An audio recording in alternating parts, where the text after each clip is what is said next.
I was just about to fall asleep when I heard it, a strange thumping coming from above my bed, like someone was walking in the attic.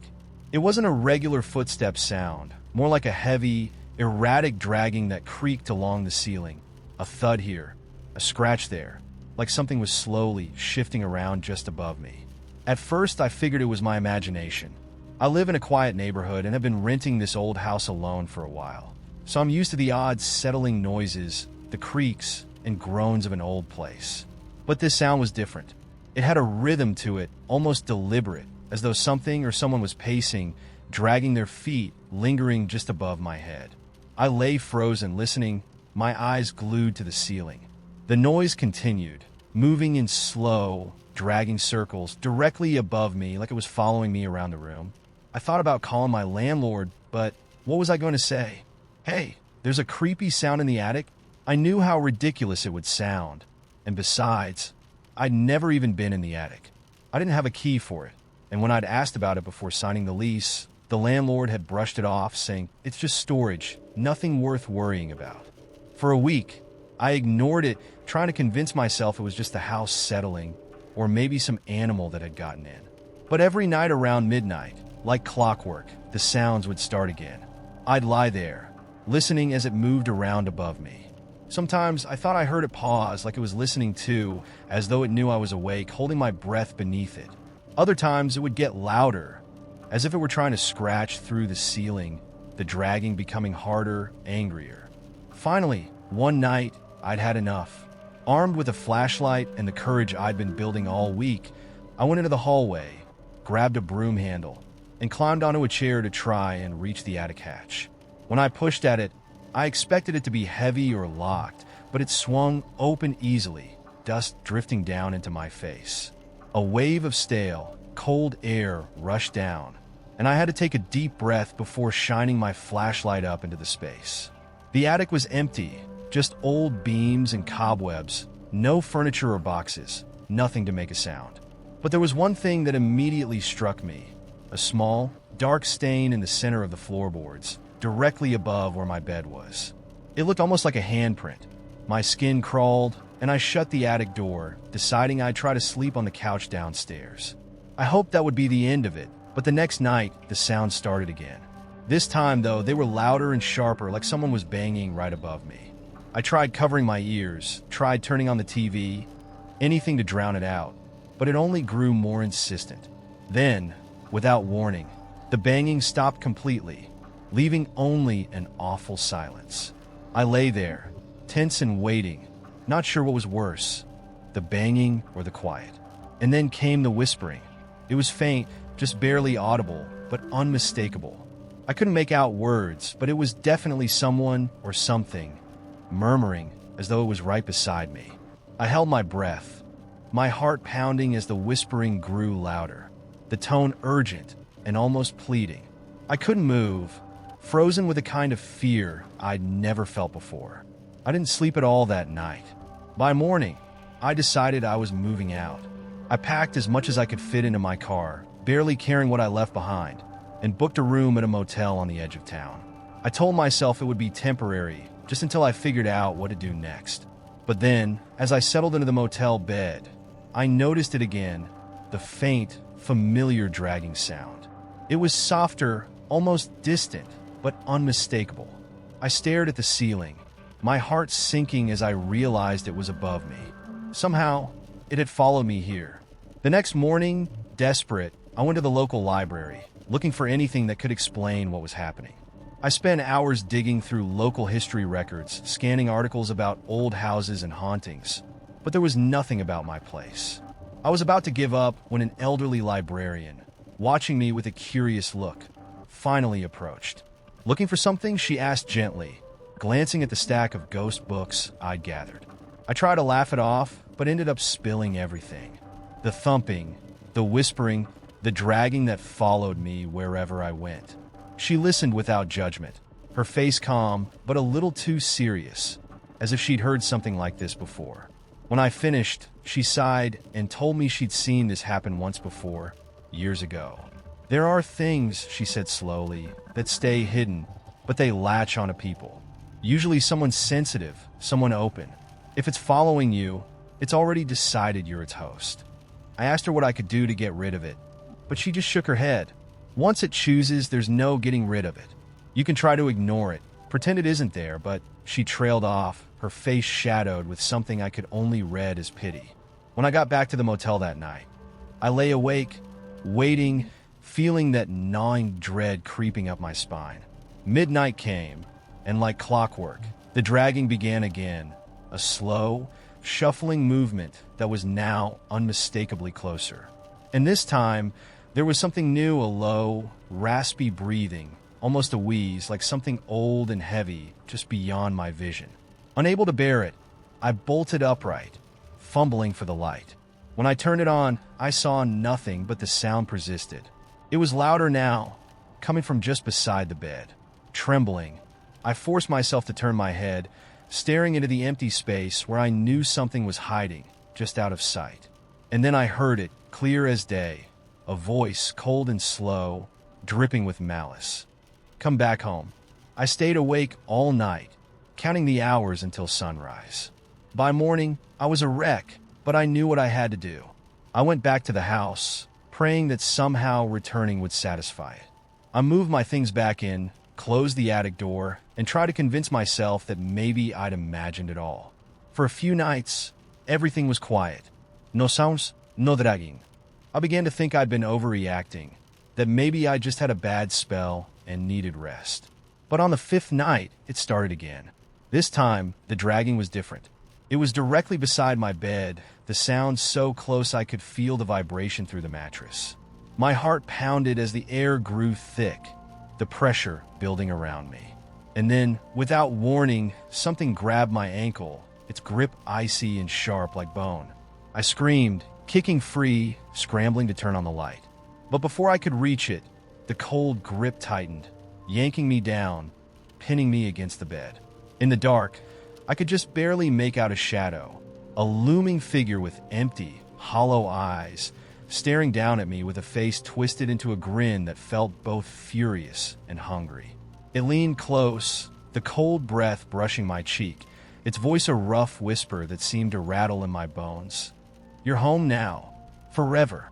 The room spun as everything went dark, and the last thing I remember was the feeling of that icy grip, dragging me down into a darkness that felt endless, pulling me somewhere far beyond my bed, beyond the walls, beyond anything familiar. When I woke, it was morning, the sunlight streaming through the window.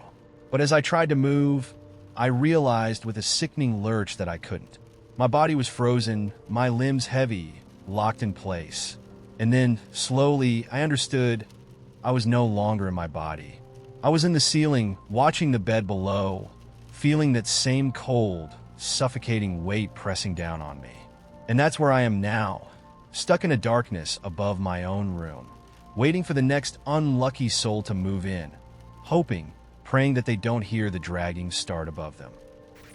It began as something barely noticeable, like a flicker in the corner of my eye. I'd be in my apartment, reading or cooking, and I'd suddenly feel the tiniest movement, a shadow gliding just out of sight.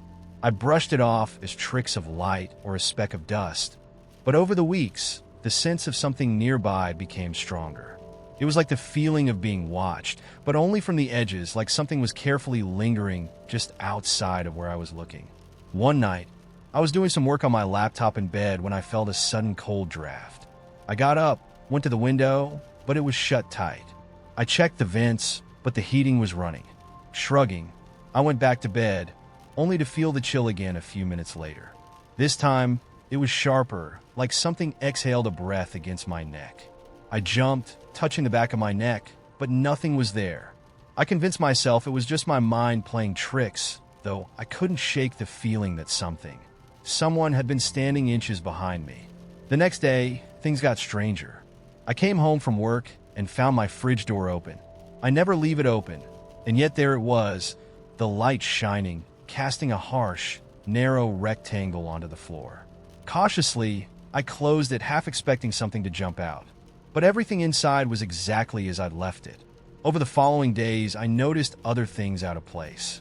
My bathroom mirror had a smudged handprint that wasn't mine, The left side of my couch cushion was pressed down, as if someone had been sitting there. Once, I walked into the bedroom and found all my books stacked in a tower on the nightstand. I felt myself going slowly mad, wondering if I'd been sleepwalking or if I was somehow forgetting the things I was doing. But none of it added up. One night, I decided to set up my phone camera to record while I slept. I needed to know if something or someone was actually in my apartment. I felt ridiculous, but there was no other way to prove I wasn't losing my mind. I placed the phone on my dresser, angled toward the bed, and hit record. When I woke up the next morning, I almost forgot about the video until I saw my phone still there, recording, the battery nearly dead. I quickly stopped it, my heart racing as I opened the video to watch. At first, it was just me lying there, shifting a few times, the usual restless sleep. But then, at around 2:30 a.m., something appeared. I could see it, a faint, shadowy outline, moving across the room, close to the bed, like the shape of a person. It paused, leaning over me, its face out of sight, but its outline clear in the darkness. I held my breath as I watched, horrified, frozen with the memory of that cold breath on my neck. The figure stayed there for a few seconds, watching me sleep, then moved out of the frame. I replayed it 3 times, hoping I'd imagined it, but there was no mistaking it. Someone had been in my room, standing inches away from me as I slept. I saved the video and immediately made plans to stay at a friend's place. But as I started to pack, I noticed something else. My closet door was slightly open, and I knew I hadn't left it that way. I felt a rush of panic, my hands trembling as I approached the closet. When I opened it, there was nothing but my clothes, just as I'd left them. But then I noticed a small piece of paper tucked into the pocket of my winter coat. I pulled it out, unfolded it, and felt the blood drain from my face. In messy, jagged handwriting, it read, "I've been waiting." I stumbled back, barely able to breathe, clutching the paper like it might burn a hole in my hand. I didn't even finish packing. I grabbed my keys and ran out, leaving the lights on and the door unlocked. I stayed with my friend for 2 nights, avoiding going home. When I finally returned to get more clothes, the apartment felt empty, wrong, like a stage set where everything was familiar but lifeless. My first thought was to grab the video evidence and show it to someone, maybe the police, maybe a friend. I didn't know. But when I went to retrieve my phone, the video was gone. I searched every folder, every corner of my cloud backup, but it had simply vanished. The only trace left of that night was the note, which now sat on my nightstand like a silent reminder of the presence that still lingered, waiting. That night, I barely slept, every noise magnified, every shadow taking shape as if it might step forward. Just past midnight, I thought I heard soft footsteps in the hallway, slow and deliberate. They stopped just outside my door, pausing there listening. Then I felt it again, that cold breath on the back of my neck, except this time I was awake. It was real. I felt something lean close, too close, like it was hovering just beside me, inches away, watching. And then I heard it, a low, faint whisper, like a voice coming from the bottom of a well. "You can't ignore me." I couldn't bear it. I leapt out of bed, turned on every light, and stayed up until morning. But now, every night, the footsteps come back. They start in the hallway, slow and steady, growing louder until they stop just outside my door. And sometimes, when I gather the courage to listen closely, I hear the faintest scratching against the wood, like fingers tracing the door frame, like they're waiting for me to invite them in. I don't sleep much anymore. I know that whatever it is, it's patient. It's waiting for the right moment, that tiny crack in my resolve, the moment I open that door. And somehow, deep down, I know that the second I do, it'll be the last thing I ever see.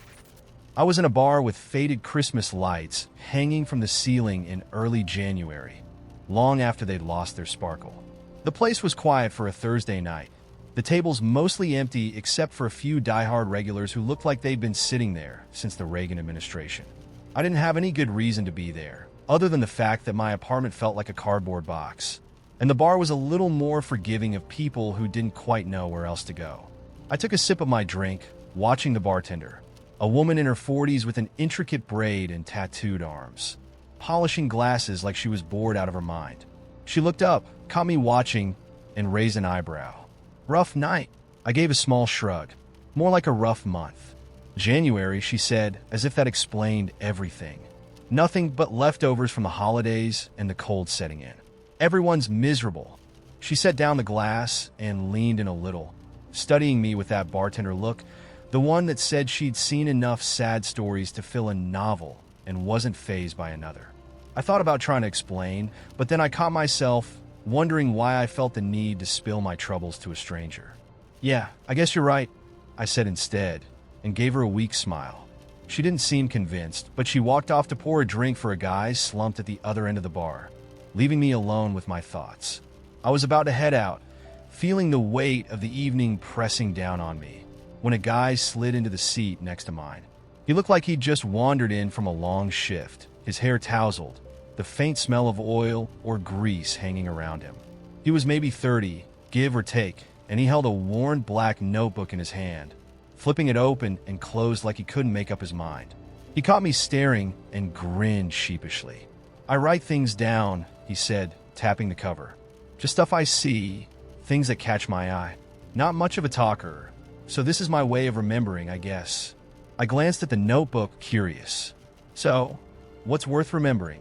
He opened it and thumbed through a few pages, then showed me a short entry about a man he'd seen that morning on the bus, his hat tilted down to cover his eyes, a sad, quiet presence in the middle of the crowd. Next to that was a doodle of the man's hat, drawn in soft pencil strokes, worn and crumpled. I couldn't help but smile. I get it. Sometimes I feel like I see things that no one else notices, but I don't write them down. I'll just keep them up here, I said, tapping my head. "Same thing, really," he replied. "Just keeping track, right? Not everything's worth sharing." He closed the notebook and stuffed it into his jacket pocket, like he was afraid it might disappear if he held it too long. Sometimes I think people hold on to things they shouldn't, like they're scared to let them go. I nodded, feeling the truth of his words settle over me like an old coat. "Yeah, I think that's why I came here tonight." Couldn't shake the feeling that if I stayed home, I'd be holding on to things I should have let go of a long time ago. He looked at me, really looked, his eyes soft with a quiet understanding. "It's funny," he said after a pause.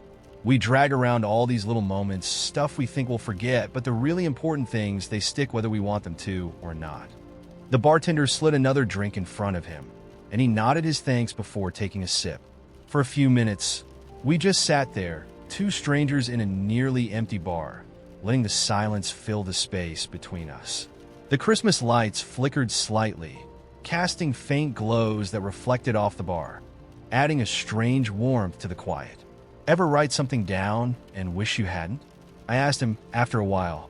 He chuckled, the kind of laugh that felt worn in and real. "More times than I can count. But that's the thing about memories. They're messy, right? You could try to organize them, put them in neat little boxes, but they don't stay there. They spill over, remind you of things when you least expect it." I nodded, understanding more than I'd anticipated. He was right, of course.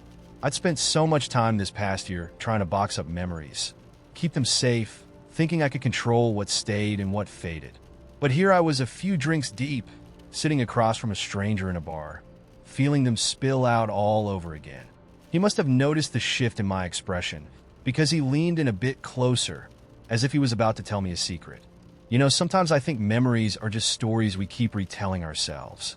Sometimes they're true, and sometimes we make them bigger than they really were." I thought about that, about all the times I'd replayed certain moments in my head, watching them grow and twist, taking on shapes they hadn't had in real life. I convinced myself I was holding on to something important, something worth keeping, but maybe I'd just been building a story out of things that were better left behind. We sat in silence after that, just watching the world around us. The regulars had mostly gone home, and the bar was quiet, with only a faint hum of music in the background.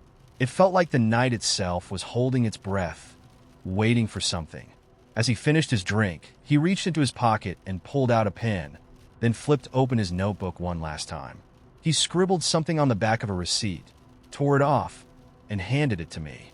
"It's nothing profound," he said, looking almost embarrassed. "Just something I keep in mind when I start holding on too tight." I glanced down at the note. It read, "Sometimes the best thing you can do for a memory is to leave it where it belongs, behind you." I stared at the words for a long moment, feeling them sink into the cracks I'd been carrying all this time. It wasn't some grand revelation, but maybe it didn't need to be. Sometimes it's the small truths that set you free, the ones that slip in quietly when you least expect it. When I looked up, he was already standing, putting on his coat, giving me a small wave. "Take care of yourself," he said softly, like he was handing me a gift. "And maybe try writing things down sometime." And with that, he was gone, leaving me sitting there with a note clutched in my hand. I finished my drink slowly, letting the last traces of the night settle around me like dust. As I walked out of the bar, the winter air hit me, sharp and cold, but somehow clean. It felt like breathing in something new, a beginning, maybe.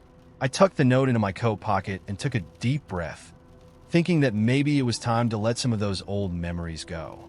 As I walked through the quiet streets, past closed shops and silent houses, I felt lighter, like I'd left something of myself back in the bar with that stranger and his notebook. Maybe I'd write things down someday, but for now, I just let the night wash over me, knowing that this moment, this strange, unexpected encounter, was a memory I'd actually want to keep. I moved into the little cabin in late October.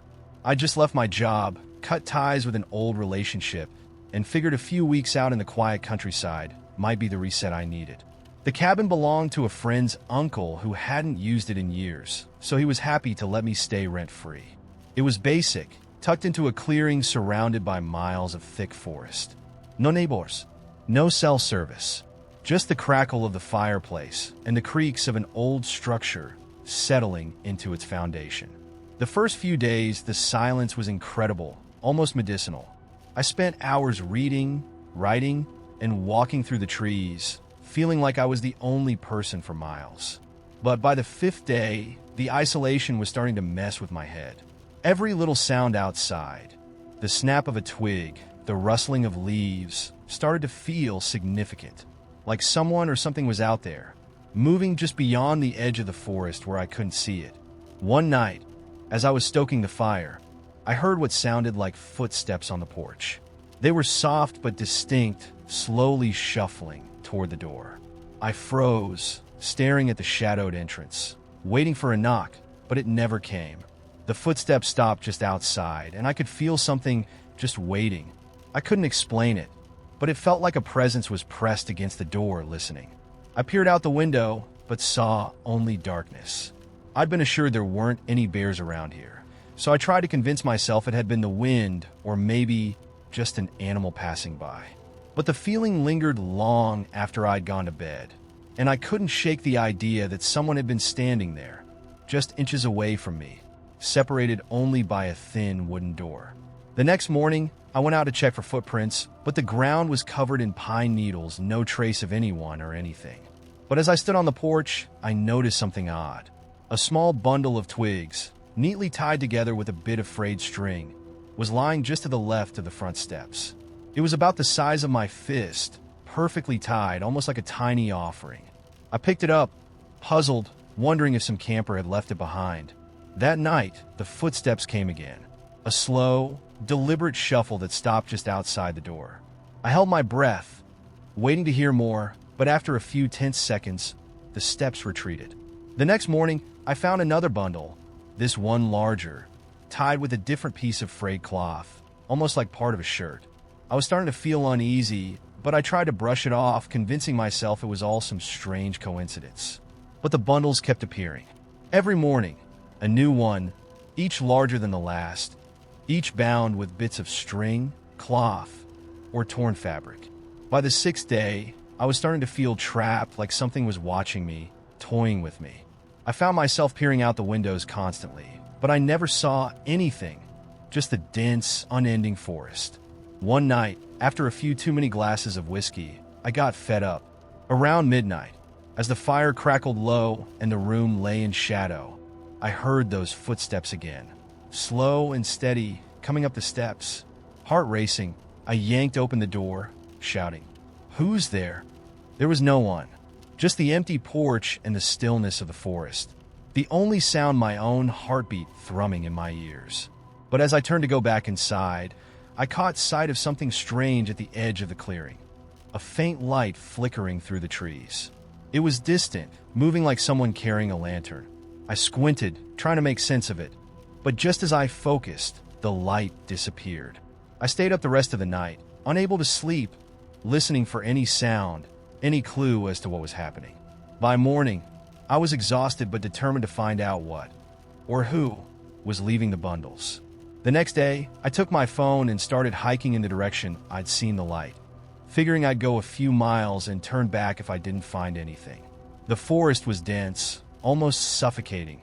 The trees packed so close together it felt like walking through a tunnel.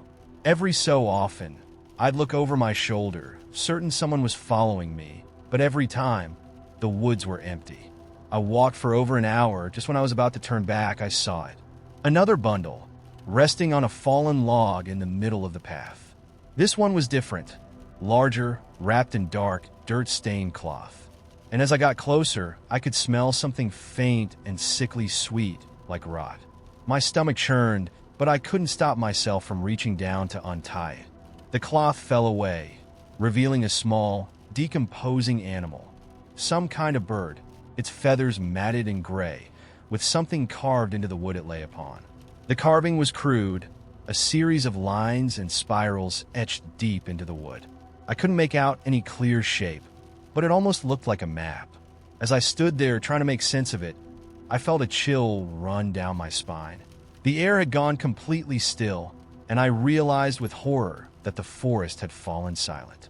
No birds, no wind, no rustling leaves. Just dead, heavy silence.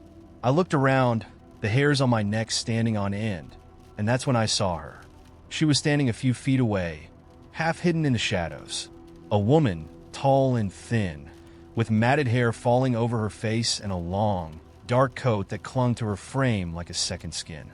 Her eyes were wide and unblinking, fixed on me with a piercing intensity that made my blood run cold. In her hand, she held another bundle, this one tightly bound in rough twine, and from the corner of her mouth a slow smile spread.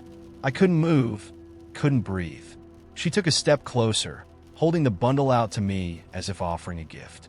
Her voice was barely a whisper, rough and dry, like she hadn't spoken in years. "You left something," she rasped, her words sliding out in a slow, unnatural drawl. I staggered backward, nearly tripping over my own feet, and her smile widened. She placed the bundle on the ground between us, never breaking eye contact, and slowly retreated into the trees. I watched her go, frozen in place, until she melted into the darkness and was gone. With shaking hands, I bent down to look at the bundle. The twine was knotted in an intricate pattern, and as I picked it up, I felt something sharp pressing against the fabric inside. Against my better judgment, I untied it, pulling the cloth back to reveal a small, rusted knife and a piece of paper, yellowed and brittle. Scrawled on the paper in a messy, uneven hand was a single word, home. I dropped the bundle and ran, sprinting through the forest, branches clawing at my clothes as I tore through the trees. When I finally burst into the clearing, my cabin came into view, its dark shape looming like a lifeline in the distance. I stumbled up the steps, slamming the door behind me, locking every latch and deadbolt. That night, I couldn't sleep. I sat in the dark, clutching a fireplace poker, waiting for the footsteps to come again. But the silence stretched on, uninterrupted. The next morning, I packed up, threw my bags in the car, and didn't look back. As I drove down the dirt path leading away from the cabin, I glanced in the rearview mirror one last time, half expecting to see her standing there, watching me go. But the road was empty.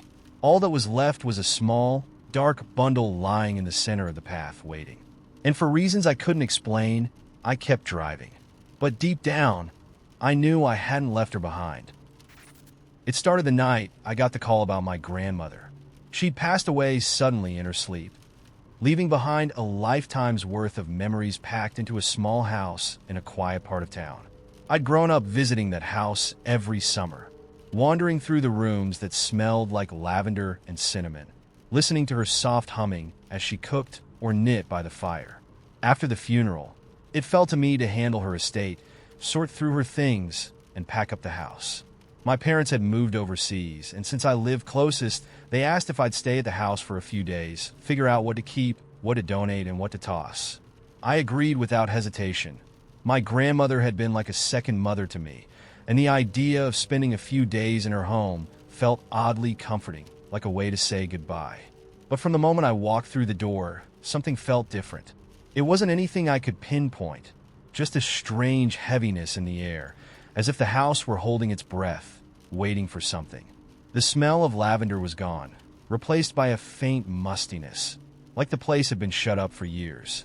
I turned on the lights, expecting the warm, yellow glow I remembered from childhood, but the bulbs were dimmer, casting odd shadows across the walls. The first night, I couldn't sleep. I kept hearing strange sounds, the creak of floorboards, the whisper of fabric brushing against walls. I told myself it was just the house settling, or maybe my mind playing tricks on me, but there was something about the silence that felt too heavy, too thick. Around midnight, I finally got up and wandered through the house, hoping a glass of water might help me relax. The rooms felt different in the dark, larger, emptier, like the walls had expanded. I couldn't shake the feeling that I was being watched. At one point, I glanced out the window and caught a glimpse of something, just the faintest movement at the edge of the garden. But when I looked again, there was nothing there. The next morning, I tried to laugh off my nerves and got to work. I started in the attic, where most of the family's old things were stored. The room was crammed with boxes of photos, old clothes, mismatched furniture, and knickknacks from a dozen different decades. I spent hours sorting through everything, uncovering bits and pieces of family history I'd never known about. I found my grandmother's old journals, filled with elegant, looping handwriting, recounting her days and thoughts from decades past. I found photos of her as a young woman, smiling with a quiet, almost secretive expression that I didn't recognize. But then, at the bottom of one box, I found something that stopped me cold. A small, black leather-bound book with no title, no markings. The pages were filled with notes, scribbles, strange diagrams, and words and languages I didn't recognize. The handwriting wasn't my grandmother's. It was sharper, almost frantic, as if whoever had written it was in a hurry or desperate to get something down. The words blurred together, incomprehensible, but the drawings caught my eye. They looked like symbols, circles, crosses, strange geometric shapes with arrows pointing in all directions. And on the last page was a single sentence scrawled in red ink, the only words I could understand. "She's still watching." I slammed the book shut, feeling a chill crawl up my spine. I didn't know what to make of it, but something about those words felt like a warning, something meant for me, something that I shouldn't have seen. I set the book aside, planning to take a closer look later, but as I turned back to the box, I noticed something strange. One of the photos had shifted. It was a black and white shot of my grandmother as a young woman, standing in front of the house, smiling at the camera. But when I looked at it now, her face was different. Her expression wasn't just a smile. Her eyes were wide, staring directly into mine, as if she were looking through me. I told myself I was imagining things, that maybe I hadn't looked closely enough the first time. But as I went through more of the photos, the same thing happened over and over. Each time I picked one up, my grandmother's expression seemed to change, her eyes growing darker, her smile sharper, until it felt like every photo was watching me. I left the attic in a hurry, my heart pounding. I told myself I just needed a break, that it was probably the dust and the old paper playing tricks on me. But the rest of the day, I couldn't shake the feeling that something in the house was watching me, studying my every move. That night, I heard the footsteps again. This time, they were louder, more distinct, like someone pacing just outside my bedroom door. I lay there, clutching the sheets, listening as the footsteps moved up and down the hallway. At one point, they stopped right outside my door, and I held my breath, waiting, expecting it to open. But after a long, tense moment, the footsteps continued, fading into the distance. The next morning, I decided to leave. I tell my parents I couldn't handle it, that someone else would have to deal with the house. But when I went to gather my things, I found that everything had been moved. My clothes were folded neatly on the bed, my toothbrush and toiletries arranged in a perfect line on the bathroom counter. Even my suitcase was zipped and standing by the door. It was as if someone had prepared it for me, almost like they were helping. I went back to the attic to grab my bag, planning to leave the house and not look back. But as I stepped into the room, I saw her. My grandmother. She was standing at the far end of the attic, half shrouded in shadow, watching me with that same intense gaze I'd seen in the photos. Her face was pale, almost translucent, her eyes dark and bottomless. She didn't move, didn't speak, just stared at me with an expression that was equal parts sorrow and accusation. I took a step back, my heart hammering, but I couldn't look away. There was something in her eyes, something that felt unfinished, like she was waiting for me to understand something important. I opened my mouth to say something, to ask her why she was there, but the words wouldn't come. And then, just as suddenly as she had appeared, she was gone. I stumbled out of the attic, shaking, and locked the door behind me. I spent the next few hours pacing the house, too terrified to leave, too terrified to stay. I kept expecting to see her in the mirrors, in the windows, standing just outside the edge of my vision.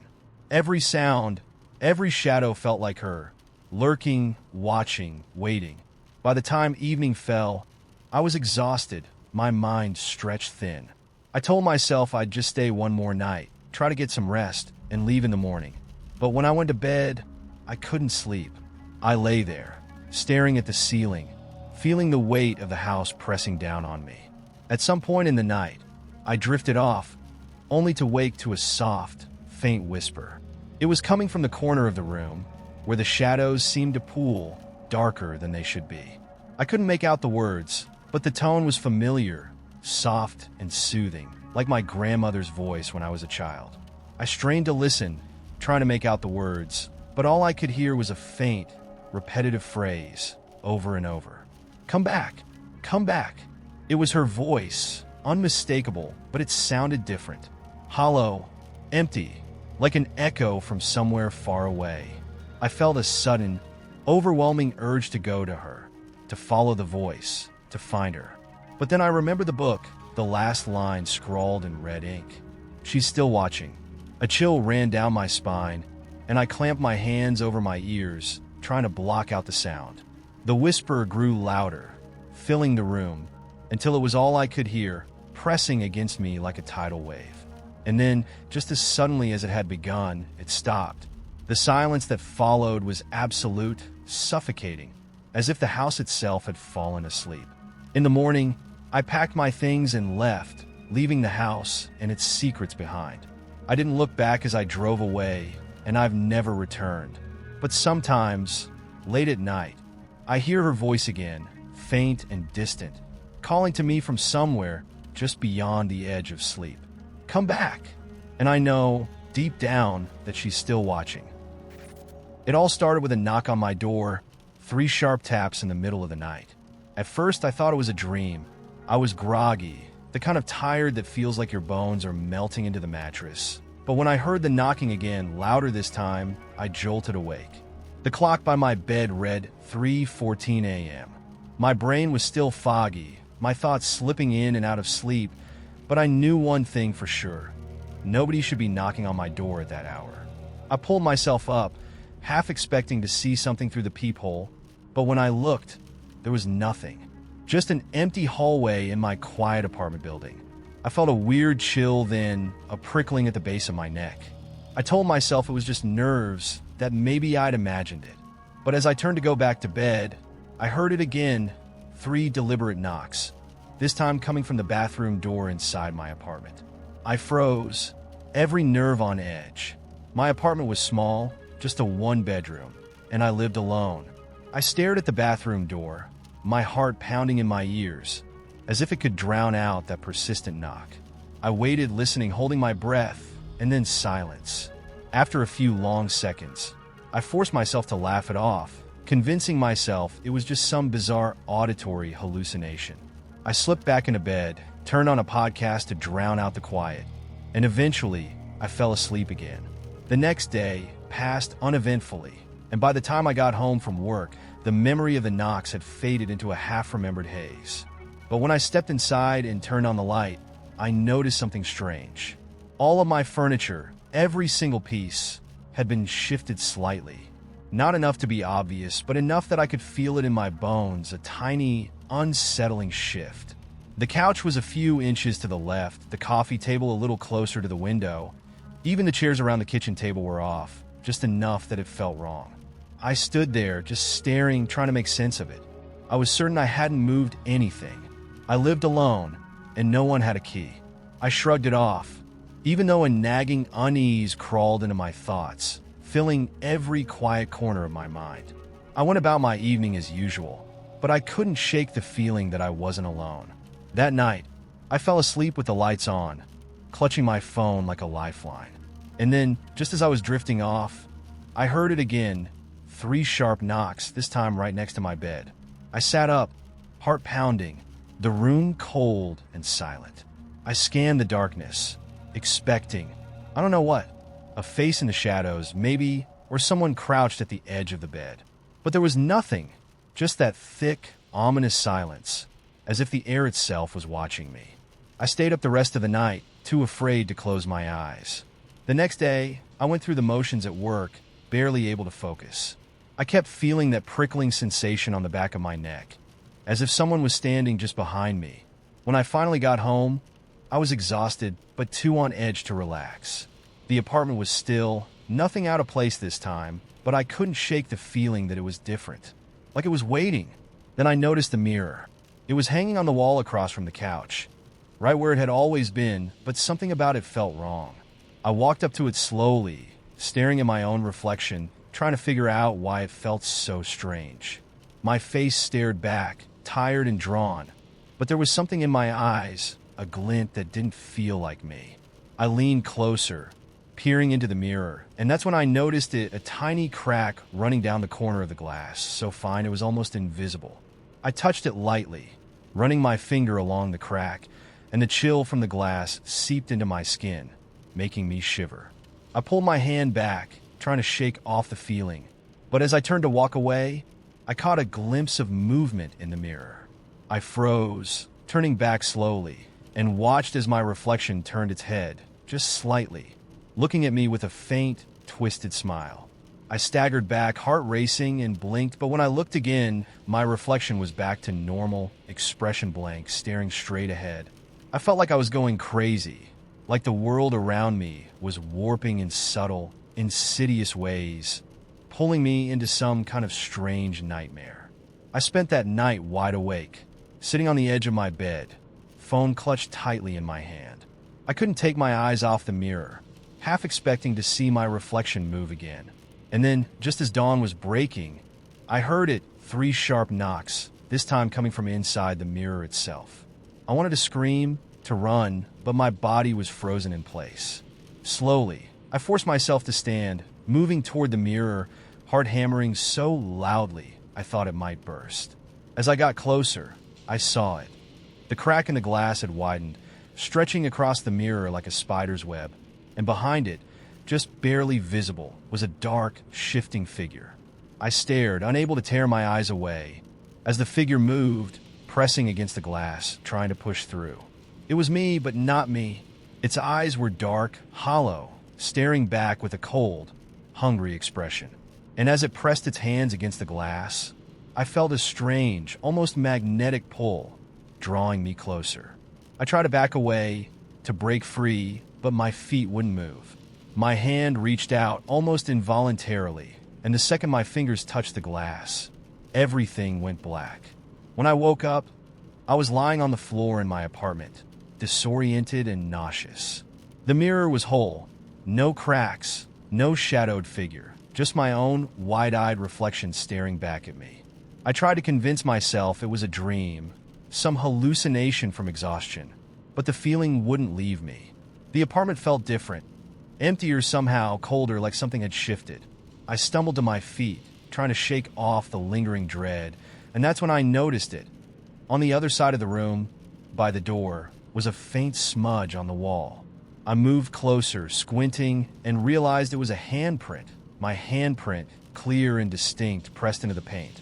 And just beneath it, in tiny, almost invisible scratches, were 3 words. "Let me in." I was between jobs, taking a much-needed break from everything.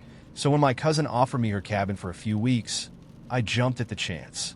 It was in the middle of nowhere, deep in the woods, perfect for some quiet. I'd brought enough groceries to last me, a stack of books, and a couple of old movies on my laptop. Everything I needed to unwind. There wasn't even cell service out there, which I figured was a plus. No one could reach me. No one could bother me. The cabin was rustic, a little rundown, but it had a wood stove and plenty of blankets, so I didn't mind. Nights were eerily quiet, though, and it took some getting used to. The kind of quiet where you can hear the slightest creak, every rustle of leaves. I told myself it was just nature, and the isolation. After a few days, it stopped bothering me. I settled into a routine. Reading, hiking, sitting by the fire, going to bed early. It was perfect. On the third day, I went on a hike down one of the trails that led deep into the woods. It was beautiful out there, but I got so caught up in exploring that I lost track of time. When I noticed the sun dipping behind the trees, I realized I needed to head back quickly before it got dark. As I turned around to retrace my steps, I saw something, a figure partially hidden by the trees, watching me. It was only for a moment, just long enough for my brain to register that it was definitely a person. And then they were gone, melting back into the shadows of the woods. I stood frozen, straining to hear anything. Footsteps, rustling branches, but there was only silence. I told myself it was just another hiker, maybe someone local, but I couldn't shake the feeling of being watched. I made my way back to the cabin, my heart pounding, and locked the door as soon as I got inside. The next day, I tried to laugh it off. I told myself I just let my mind play tricks on me. But as the day went on, I started noticing small things that didn't make sense. A book I'd left on the table was lying open on the floor when I came back from a walk. My backpack, which I'd left zipped up, was open with my things strewn around. I convinced myself I must have done it myself and forgotten, but the whole time, that unease kept creeping back. I went to bed that night telling myself it was just the isolation messing with me. That night, though, I woke up to a noise. It was faint, like someone was tapping on the window. I lay still, holding my breath, my ears straining in the silence. The tapping stopped, then started again, a slow, steady rhythm. I turned on the bedside lamp, and the noise stopped instantly, like whoever or whatever it was knew I was awake. I sat there, heart hammering, but there was only silence. After a few minutes, I got up, went to the window, and peered outside. The forest was pitch black, with nothing but trees and shadows. The next morning, I checked around the cabin, but there was nothing out of place, no signs that anyone had been there. I convinced myself I'd imagined it, that maybe a branch had been knocking against the cabin in the wind. I told myself I was just being paranoid. Later that day, I found footprints near the edge of the woods. They were deep, fresh, and they led directly to the back of the cabin. My skin prickled as I followed them. They stopped right outside the back window, the one looking into the main room where I spent most of my time reading. The prints were large, clearly from a pair of boots. I felt sick as I realized they'd been watching me from just a few feet away, close enough to see everything I'd been doing. But there was no sign of anyone. Just those footprints leading out of the woods and then back again, disappearing among the trees. That night, I barricaded the door, stacking some chairs and the table in front of it. I didn't sleep. Every time I closed my eyes, I'd hear that tapping again, soft and slow, coming from somewhere outside.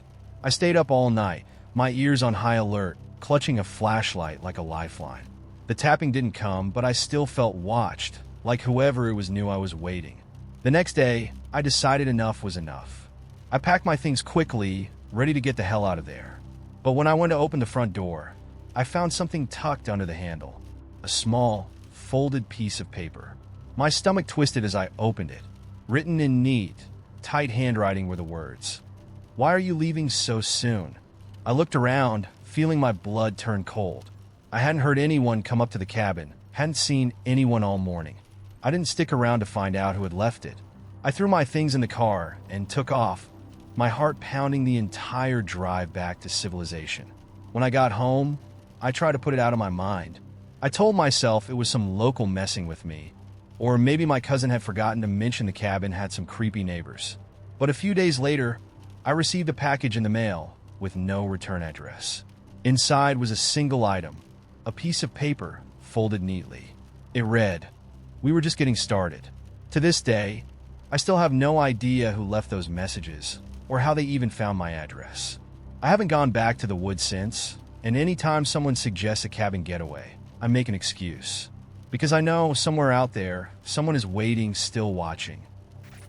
When the world started slipping, it was so gradual I almost didn't notice. I work from home, so it's just me and my cat, Jasper, in a small, cozy apartment. I have my routines: coffee at 8:30, emails by 9, break at noon for a quick walk. Normal stuff. But one morning I woke up, checked my phone, and noticed the date was different. It said Thursday. It was supposed to be Wednesday.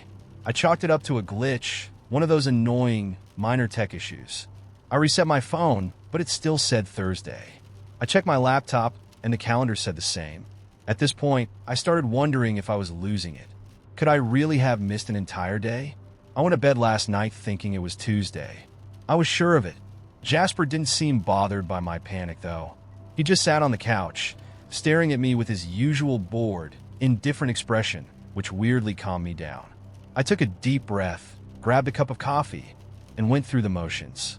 By the afternoon, I convinced myself I must have just been mistaken, that I'd somehow misread the day before or remembered wrong. But that night, as I was brushing my teeth, I felt the first wave of wrongness, a faint, creeping sense that I was being watched. I glanced over my shoulder, but the bathroom was empty. I chuckled at myself, rinsing out my mouth and telling myself I needed to get more sleep. The next morning, things went sideways. I woke up, checked my phone, and this time it said Saturday. My heart dropped.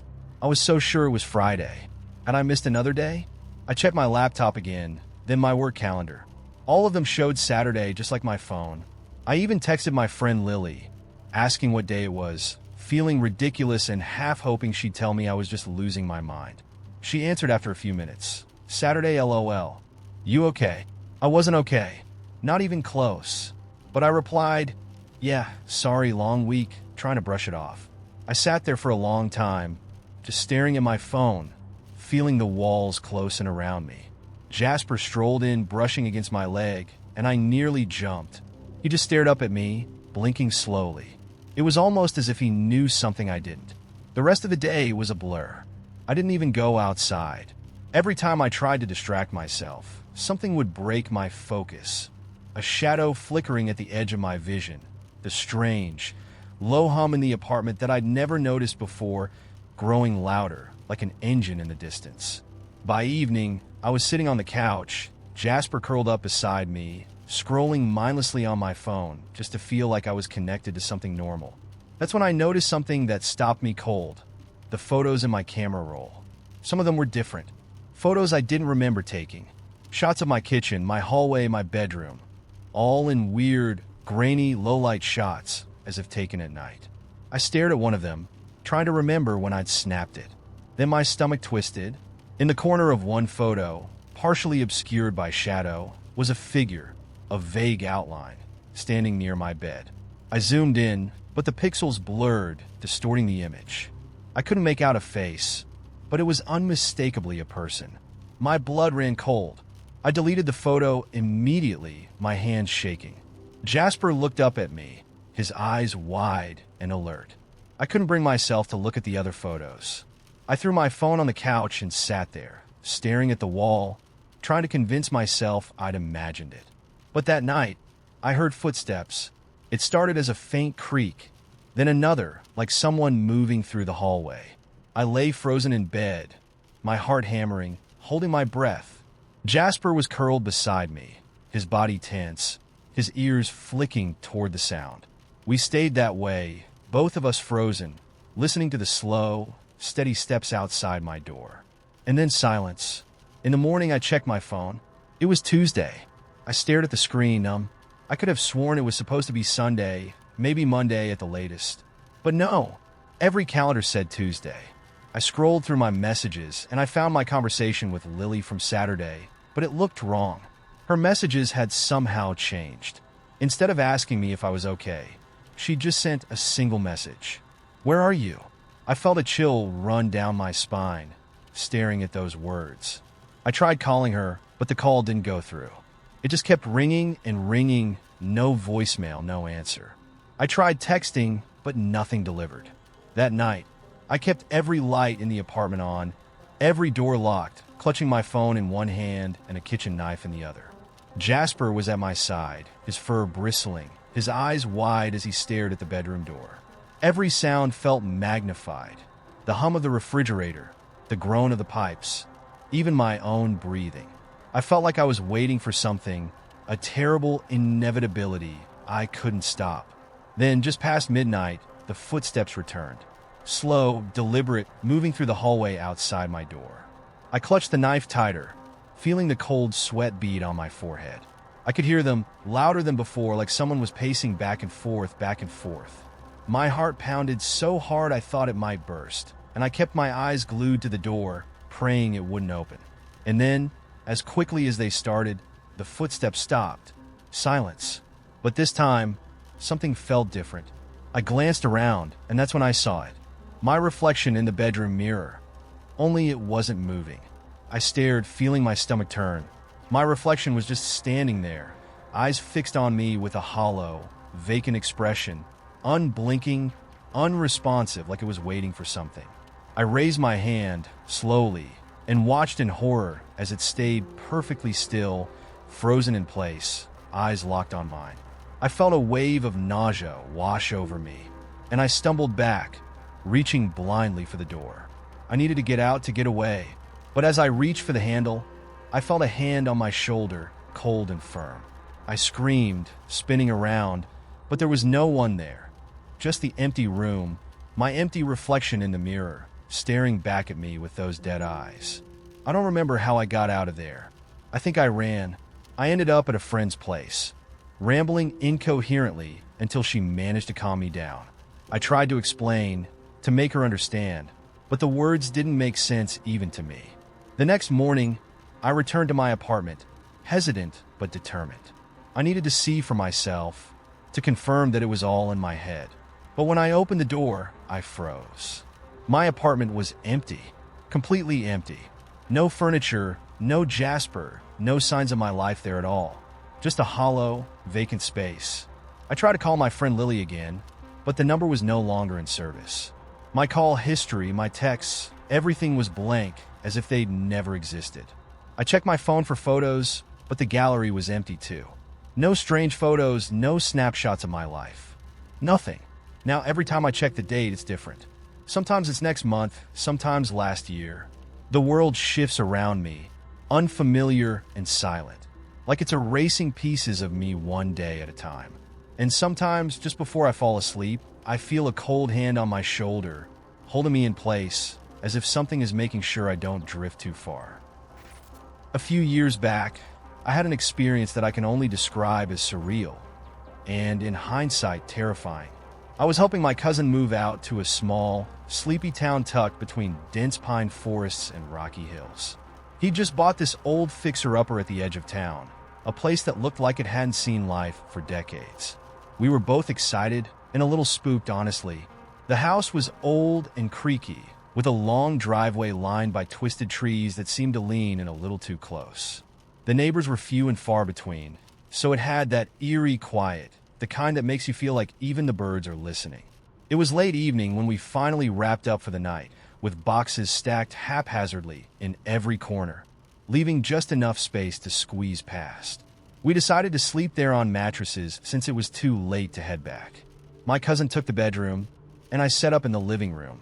As I lay there, listening to the soft creaks and occasional gusts of wind brushing the windows, I started to drift off.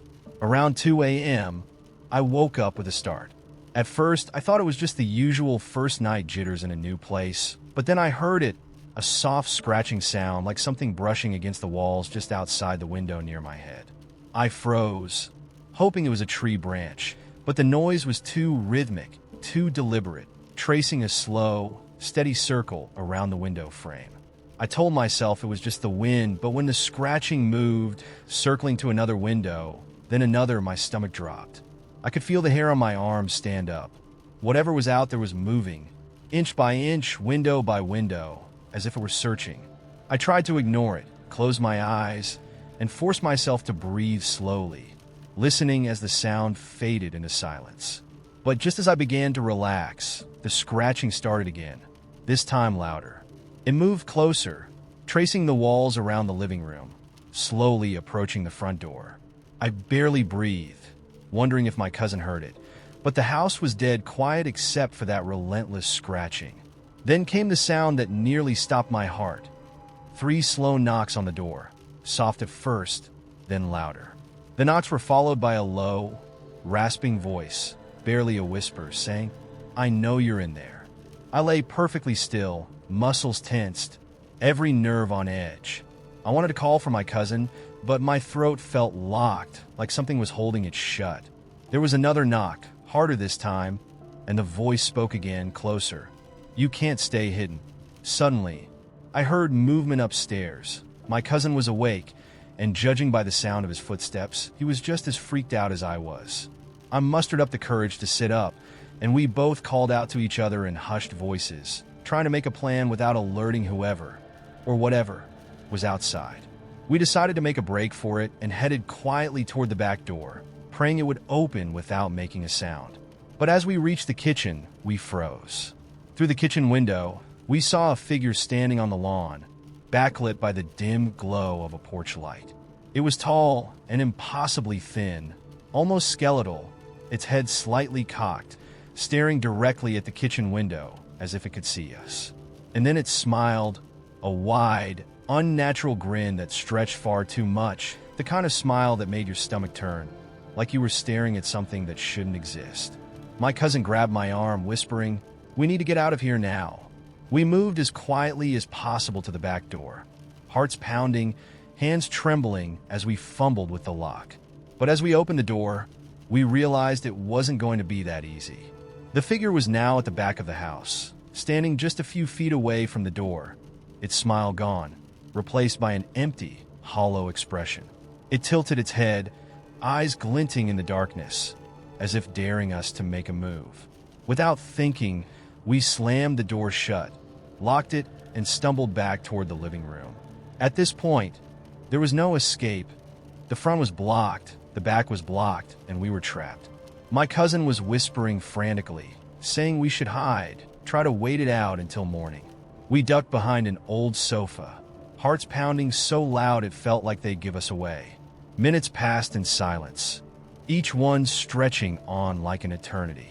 Just as we thought it might be safe, we heard it again, the slow scratching, right outside the living room window, inching its way around the house once more, as if it were taunting us, playing some sick game. And then the figure's voice, clear as day, came through the wall. "There's no point hiding." My cousin clenched his fists, a look of desperate determination on his face. He was never one to back down from a fight, but this was different, something beyond us. We were outmatched, out of our depth, dealing with something we couldn't even understand. Just then, headlights cut through the window, a car coming up the driveway. We heard the familiar sound of tires crunching gravel, and both of us felt a wave of relief, so intense we nearly cried. We peeked out and saw the figure vanish, disappearing as if it had never been there. The car parked and a man stepped out. It was one of the neighbors, an older guy who'd come by to check in on us, probably sensing something was wrong. He knocked on the door, and we scrambled to open it, practically falling over ourselves to get outside, out of that suffocating silence, out of the house. The neighbor gave us a confused look, asking if we were all right. We hesitated, not sure how to explain what we'd just seen. When we finally stammered out the basics, he went pale. He looked at us, shook his head, and said, "You kids should stay somewhere else tonight. That house has history." As it turned out, no one had stayed in that house for more than a month in over 50 years. The stories were all the same. Sounds in the night, whispers at the door, figures lurking in the yard. Each family left, refusing to talk about what had driven them away. We didn't need any more convincing. We packed what we could, left that night, and drove back to the city in silence. To this day, my cousin still owns that house, but it sits empty, a relic of something darker than either of us will ever understand. I was never a superstitious person. ghosts, spirits, haunted objects. I've never believed in any of it. And yet, here I am about to tell you a story that still gives me chills every time I think about it. Last month, my sister and I drove upstate to help our mom sort through my grandmother's things. She'd passed away in the spring, and we'd put off going through her house until fall. It was just too painful. My grandma was a pretty private person, and she'd lived in that creaky, half-crumbling house for nearly 50 years. She'd raised my mom and uncle there, and every room still had that dusty, familiar smell of old books and pine. My sister, Sam, and I spent the whole day organizing. Most of it was straightforward, a few photo albums, old letters, clothes that smelled like mothballs. But in the attic, we found a small wooden box. It was tucked away at the bottom of a stack of yellowed newspapers, and I almost missed it. The box was covered in elaborate carvings that looked like vines or branches, twisted and curling all over the surface, and the whole thing was sealed shut with a tiny brass lock. "Wow," Sam said, running her fingers over the carvings. "I don't think I've ever seen this before." I hadn't either, and for some reason, it made me uneasy. I don't know why. I was just tired, probably, or getting emotional from being surrounded by so many memories.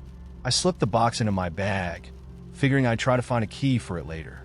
By the time we finished, it was late, so we drove home, exhausted but relieved to have everything boxed up and sorted. That night, after I got home, I took the box out and set it on my coffee table. I thought maybe if I had a closer look, I could find a way to open it. But as I looked it over, the box seemed different somehow. It was hard to describe. The carvings looked sharper, more intricate, as if they'd deepened in the few hours since I'd last seen it. I brushed it off, convinced I was just seeing things, and set it aside. The next morning, though, I woke up to something strange. The box was open, sitting there with the lid lifted just a crack. At first, I thought maybe I'd managed to unlock it without realizing, but when I checked, the brass lock was still intact, still locked tight with no sign of damage. It didn't make sense. How could a lockbox just open on its own? I should have left it alone, but curiosity got the better of me. I pried the lid open as far as I could and peeked inside. There was something dark like fabric, barely visible in the narrow space. I pulled at it, gently, and a black handkerchief unfolded in my hands. Beneath it, lying at the bottom of the box, was a piece of paper, yellowed and brittle. The note was written in my grandmother's handwriting, just 2 words, "Find them." I felt a chill run down my spine. Find what? My first thought was to call my mom, but something stopped me. I couldn't explain it, but I felt like I wasn't supposed to tell anyone about this. The box felt like a secret, one my grandma had never shared, and part of me didn't want to unravel whatever mystery she'd hidden inside it. That night, I tried to sleep, but my mind kept drifting back to the box, to those 2 words. I tossed and turned, feeling a strange tension settle over me. Finally, around 3 a.m., I got up, telling myself I'd just look at the box one more time. When I stepped into the living room, though, I froze. The box was open again, the lid fully lifted this time. The black handkerchief lay beside it, as if someone had carefully unfolded it and placed it there. And next to the handkerchief was a small, metal key. I hadn't seen it before, and it definitely wasn't there when I'd first opened the box. My heart raced as I picked it up, feeling its cold weight in my hand. I stood there, staring at the key, feeling that strange urge to find something, to keep looking. It was almost like the key was leading me somewhere. I know it sounds crazy, but it was as if a piece of my grandmother's voice lingered in that little metal key, urging me to follow a trail I couldn't see yet. The next few days were strange. The key seemed to have an effect on me, almost like a magnet I couldn't resist. I'd be at work, trying to focus, but I'd feel this pull in the pit of my stomach, a sharp sense of anticipation that wouldn't leave me alone. Every night, I'd get home and check the box, as if expecting it to change or give me some sort of sign. And every night, I'd find it open, the handkerchief and key arranged in new, subtle ways, like a whisper I couldn't quite hear. Finally, one night, I had a dream. I was walking through a dark, narrow hallway that seemed to stretch on forever. Shadows twisted and shifted along the walls, and at the end of the hall, there was a door. As I approached, I felt the key in my hand, pulsing with a strange warmth. I reached out to unlock the door, but just as the key slid into the lock, I woke up. The dream left me with a feeling I couldn't shake, a sense that there was something just beyond my reach, something I had to find. The next night, I had the same dream, but this time, the door opened. Inside was a small room, empty except for an old wooden chair and a mirror. I stepped closer, the mirror drawing me in, and when I looked, I saw my grandmother standing behind me, her face shadowed, but unmistakable. She didn't move, didn't speak, but I could feel her watching me, her gaze intense and almost warning me. When I woke up, I knew I had to go back to her house. I called Sam, told her to meet me there, and didn't give her a chance to ask why.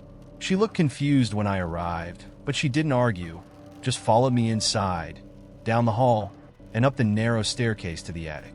The box was back in my bag, the key cold in my pocket, and I could feel that same strange pull as we reached the top of the stairs.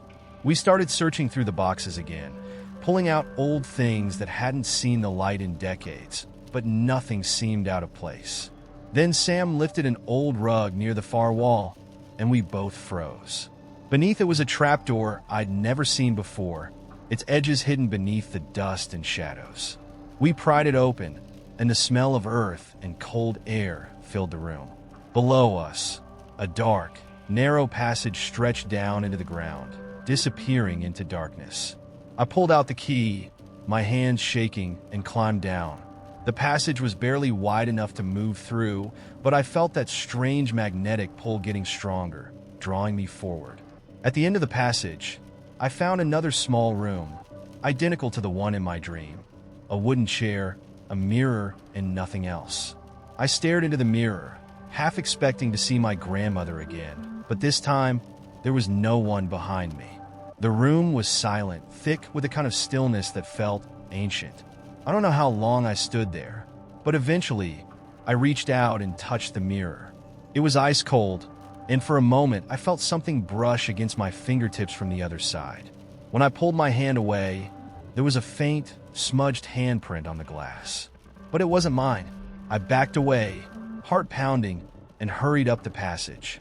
Sam must have seen the look on my face because she didn't ask any questions, just closed the trapdoor behind us. I don't know what I found down there, or what my grandmother meant by find them. But since that day, I can't shake the feeling that I brought something back with me, something that watches from the shadows and whispers when I'm alone. Sometimes I still see a faint handprint on the mirror in my room, and every time, I feel like I'm one step closer to finding out whatever it was my grandmother kept hidden. Or maybe it's finding me. It all started when I moved into my new apartment. It wasn't much, but it was mine, tucked away on the top floor of an old building on the quiet edge of downtown. The rent was shockingly low for the area, though I quickly found out why. The entire place had been vacant for over a decade. The super, a wiry guy named Gus, mentioned that the last tenant had left suddenly, without explanation, and no one had lived there since. It didn't bother me much. The apartment felt like a fresh start. The first week was a blur of unpacking, arranging furniture, getting things just the way I wanted. Everything was going smoothly, until the night I noticed the door. It was on a Tuesday around 11 p.m. I was lying in bed, half asleep, when I noticed a faint glow coming from down the hall. I groaned, assuming I'd left the bathroom light on. But when I sat up and looked closer, I realized the glow was coming from a door on the far side of the living room. The thing was, there shouldn't have been a door there. I'd walked that apartment top to bottom when I moved in, and there was no door in that spot. I got up, bleary-eyed and a little unnerved, and crept down the hall. The glow grew brighter as I approached, flickering like candlelight. The door itself was old, much older than anything else in the apartment, with worn wood and a tarnished brass handle that looked like it hadn't been touched in years.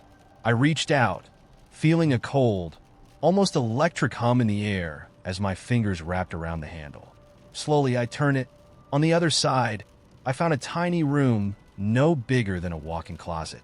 Its walls were painted a deep red, covered with intricate carvings that seemed to twist and shift in the dim light. A single small window was set into the far wall, even though there should have been nothing but more apartments on that side of the building. I peered through it, but all I could see was darkness, as if the window opened into some empty void. As I stood there, a strange sense of déjà vu washed over me, like I'd been in that room before, though I knew I hadn't. My skin prickled as I scanned the carvings on the walls. They looked like symbols, but none that I recognized, more like the kind of thing you'd see in an ancient manuscript. There was something mesmerizing about them, and I found myself reaching out to trace one with my fingertip. The moment I touched it, a chill shot through my body, and I jerked my hand back, my pulse racing. I felt watched, though I was alone. The shadows in the room shifted, just for a second, as if something in them was moving. I quickly closed the door and backed away, my hands still tingling. I tried to convince myself it was nothing, just my imagination, but I could feel the chill settling into my bones. That night, I didn't sleep well. My dreams were strange, filled with dark hallways and whispers in languages I didn't understand.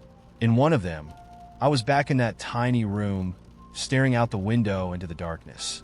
I felt something on the other side of the glass, a shadowy figure watching me. I couldn't see its face, but I felt its presence, heavy and familiar, like it knew me somehow. I woke up in a cold sweat, heart pounding, but as the morning light streamed in, the room seemed normal again. I went about my day, brushing off the memory of the strange door and the unsettling dreams. But when I came back that night, the door was there again, glowing faintly in the darkness. I stared at it from across the room, my gut telling me to ignore it, to pretend I hadn't seen it. But curiosity gnawed at me, pulling me back to that strange, red-walled room. This time, I noticed something I hadn't seen before, a small, old-fashioned key on a chain, hanging from a nail in the wall. It looked like it hadn't been touched in ages, covered in a thin layer of dust. I took it down, feeling the cold weight of it in my hand, and as I did, a memory flickered at the edges of my mind, like I'd held it before. That's when I heard it, a faint scratching sound, like something dragging its nails along the walls. It came from somewhere behind me, soft but insistent, as if something were trying to get my attention. I spun around, but the room was empty. My heart raced as the scratching grew louder, echoing in the tiny space. I backed out, slamming the door shut and locking it, my hands trembling as I jammed the key into my pocket. Over the next few days, the door came and went, appearing in different places around the apartment, sometimes in the kitchen, sometimes at the end of the hall.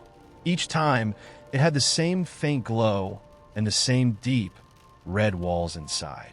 I began to feel its presence even when it wasn't there, as if it were hovering just out of sight, waiting for me to open it again. The air in the apartment grew thick, almost stifling, and the feeling of being watched never left. One night, desperate for some normalcy, I invited a friend over, hoping that company would chase away the strange feeling that had settled over me. We were sitting on the couch, chatting, when she froze mid-sentence, her eyes widening as she looked over my shoulder. "Do you see that?" she whispered, pointing. I turned, and there was the door back again, right in the middle of the wall behind me. My friend looked at me, confused and a little scared. "When did you get a door there?" she asked. I stammered, not sure how to explain it. It just shows up sometimes." She looked at me like I was insane, but before I could explain further, the door creaked open by itself. Inside was that same red room, but something was different. The window was cracked open, and a cold, musty smell drifted out, making my friend gag. I grabbed her hand and pulled her back, shutting the door as quickly as I could. She left not long after, giving me a wide berth and a concerned look, like she didn't know me anymore. I couldn't blame her. I didn't feel like I knew myself either. Every time that door opened, it felt like it took a piece of me with it. A few nights later, I woke up to find the door at the foot of my bed, wide open, a sliver of darkness seeping from the room inside. I could barely make out the shadow of something moving in the darkness beyond the window, but it wasn't outside anymore. It was inside the room, pacing just beyond the threshold, waiting. I knew, deep down, that the thing was waiting for me to come closer. But I couldn't move. I lay there, paralyzed, watching as the shadow crept closer, its shape twisting and stretching, just on the edge of visibility. I tried to scream, but no sound came out. All I could do was watch, helpless, as it drew nearer, the air growing colder with every inch it crossed. Just when I thought I couldn't take it anymore, the door slammed shut on its own, leaving me in pitch darkness. The next morning, I found the door in its usual spot at the end of the hall, closed and silent, as if nothing had happened. But the key was... I wasn't a big believer in the paranormal before I took the house-sitting job. In fact, I wouldn't have taken the gig at all if it wasn't for my friend Dylan, who had sold me on the idea that spending a month in a mansion in the middle of nowhere was going to be like a vacation. The owners, a retired couple, were paying well to have someone stay on site while they traveled, especially because the place was more like a small estate. They gave me a list of tasks: water the plants, feed the cat, and keep an eye on the place. Nothing major. I'd only been there 2 nights before things got weird. The house was enormous, sprawling across 3 floors, with a basement that stretched out farther than the footprint of the house above. It was filled with antiques: old mirrors, worn leather armchairs, clocks that looked like they'd stopped ticking decades ago. A faded wallpaper that probably hadn't been changed since the 1950s covered most of the walls, giving it this dusty, eerie vibe that wasn't helped by the fact that the lighting was minimal. The first night, I just explored, making a mental map of all the rooms. I had a flashlight with me and checked out each corner, mostly to make sure I knew where things were. The house groaned and creaked like all old places do, but there was one noise that kept catching my attention: a quiet tapping sound, like someone was lightly knocking on wood. It seemed to follow me as I moved through the house, echoing faintly, coming from somewhere. But it stopped as soon as I went still, and I convinced myself it was just the pipes or the old wooden beams settling. The second night, the cat, a gray tabby named Oscar, started acting strange. I was in the small sitting room, reading, when I noticed him staring fixedly at the doorway. His back was arched, tail puffed out, and his eyes were wide and glassy. I followed his gaze, but the hallway was empty. I tried calling him over, but he just hissed and backed up into a corner, not taking his eyes off the door. I'd never seen a cat act like that, but I shrugged it off, telling myself animals could be weird sometimes. Around midnight, I was settling into bed when I heard footsteps above me. My heart leapt. I was the only one in the house, and all the doors were locked. I sat up, listening. The footsteps started slow, crossing the room directly above mine, the heavy wood floorboards creaking with each step. I counted them, waiting for them to stop, but they just kept going, crossing the entire room, then stopping as if whoever it was waiting, listening.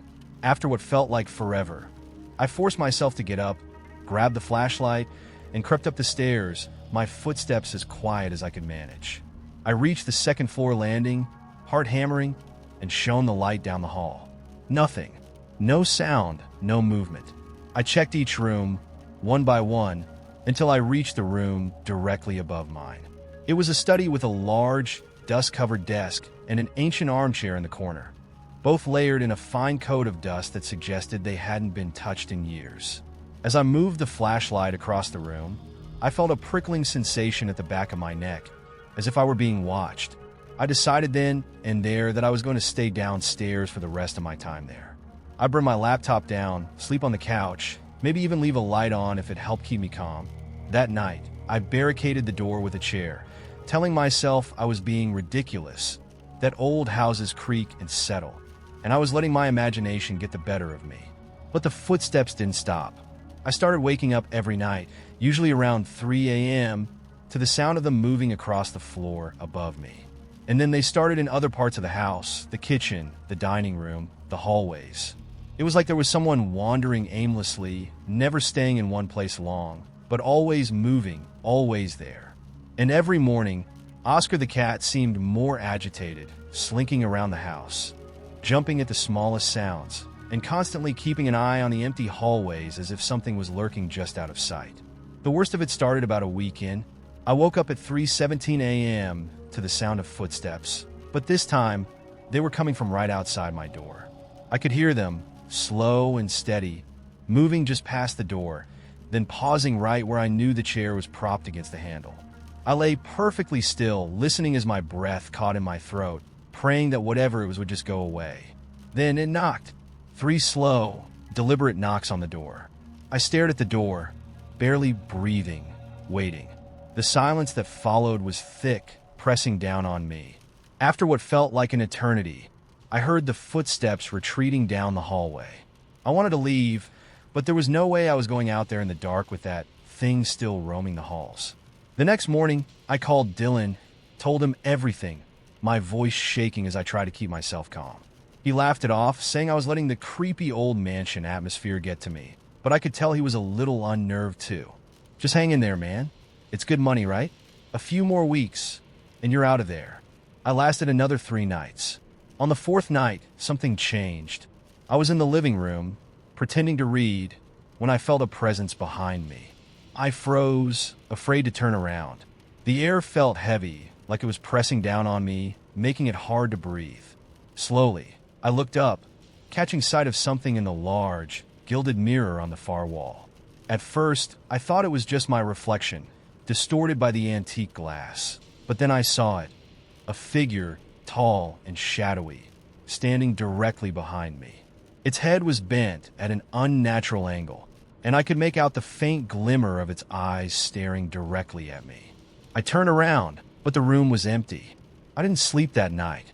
I sat up, every light in the room blazing, clutching my phone in one hand and the flashlight in the other, just waiting for morning. By dawn, I made up my mind. I didn't care about the money. I was leaving.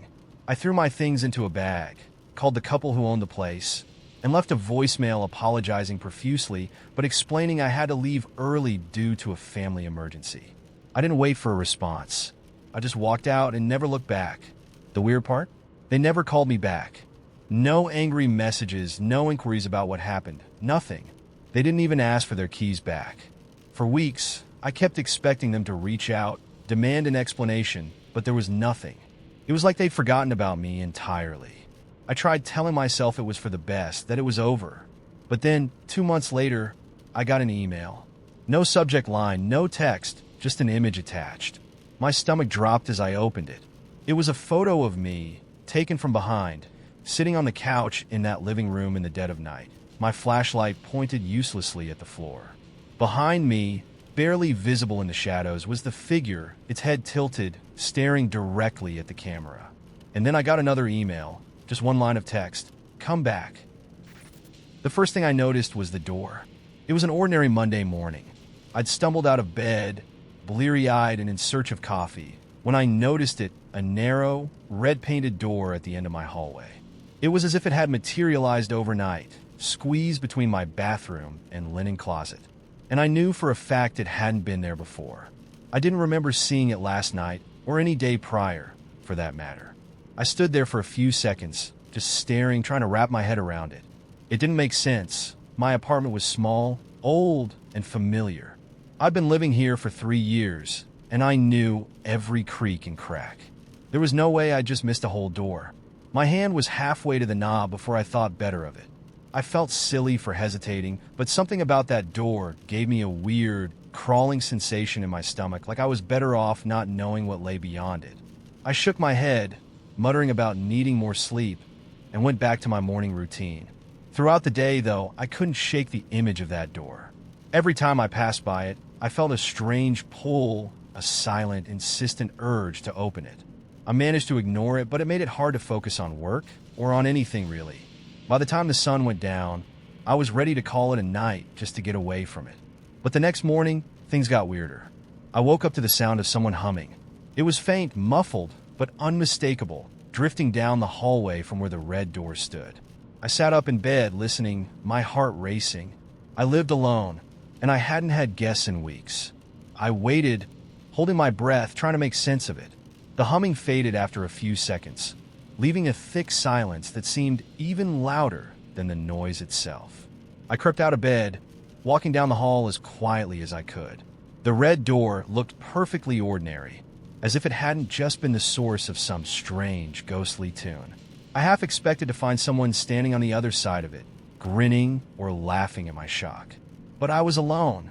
This time, I couldn't resist. I reached for the handle, held my breath, and opened the door.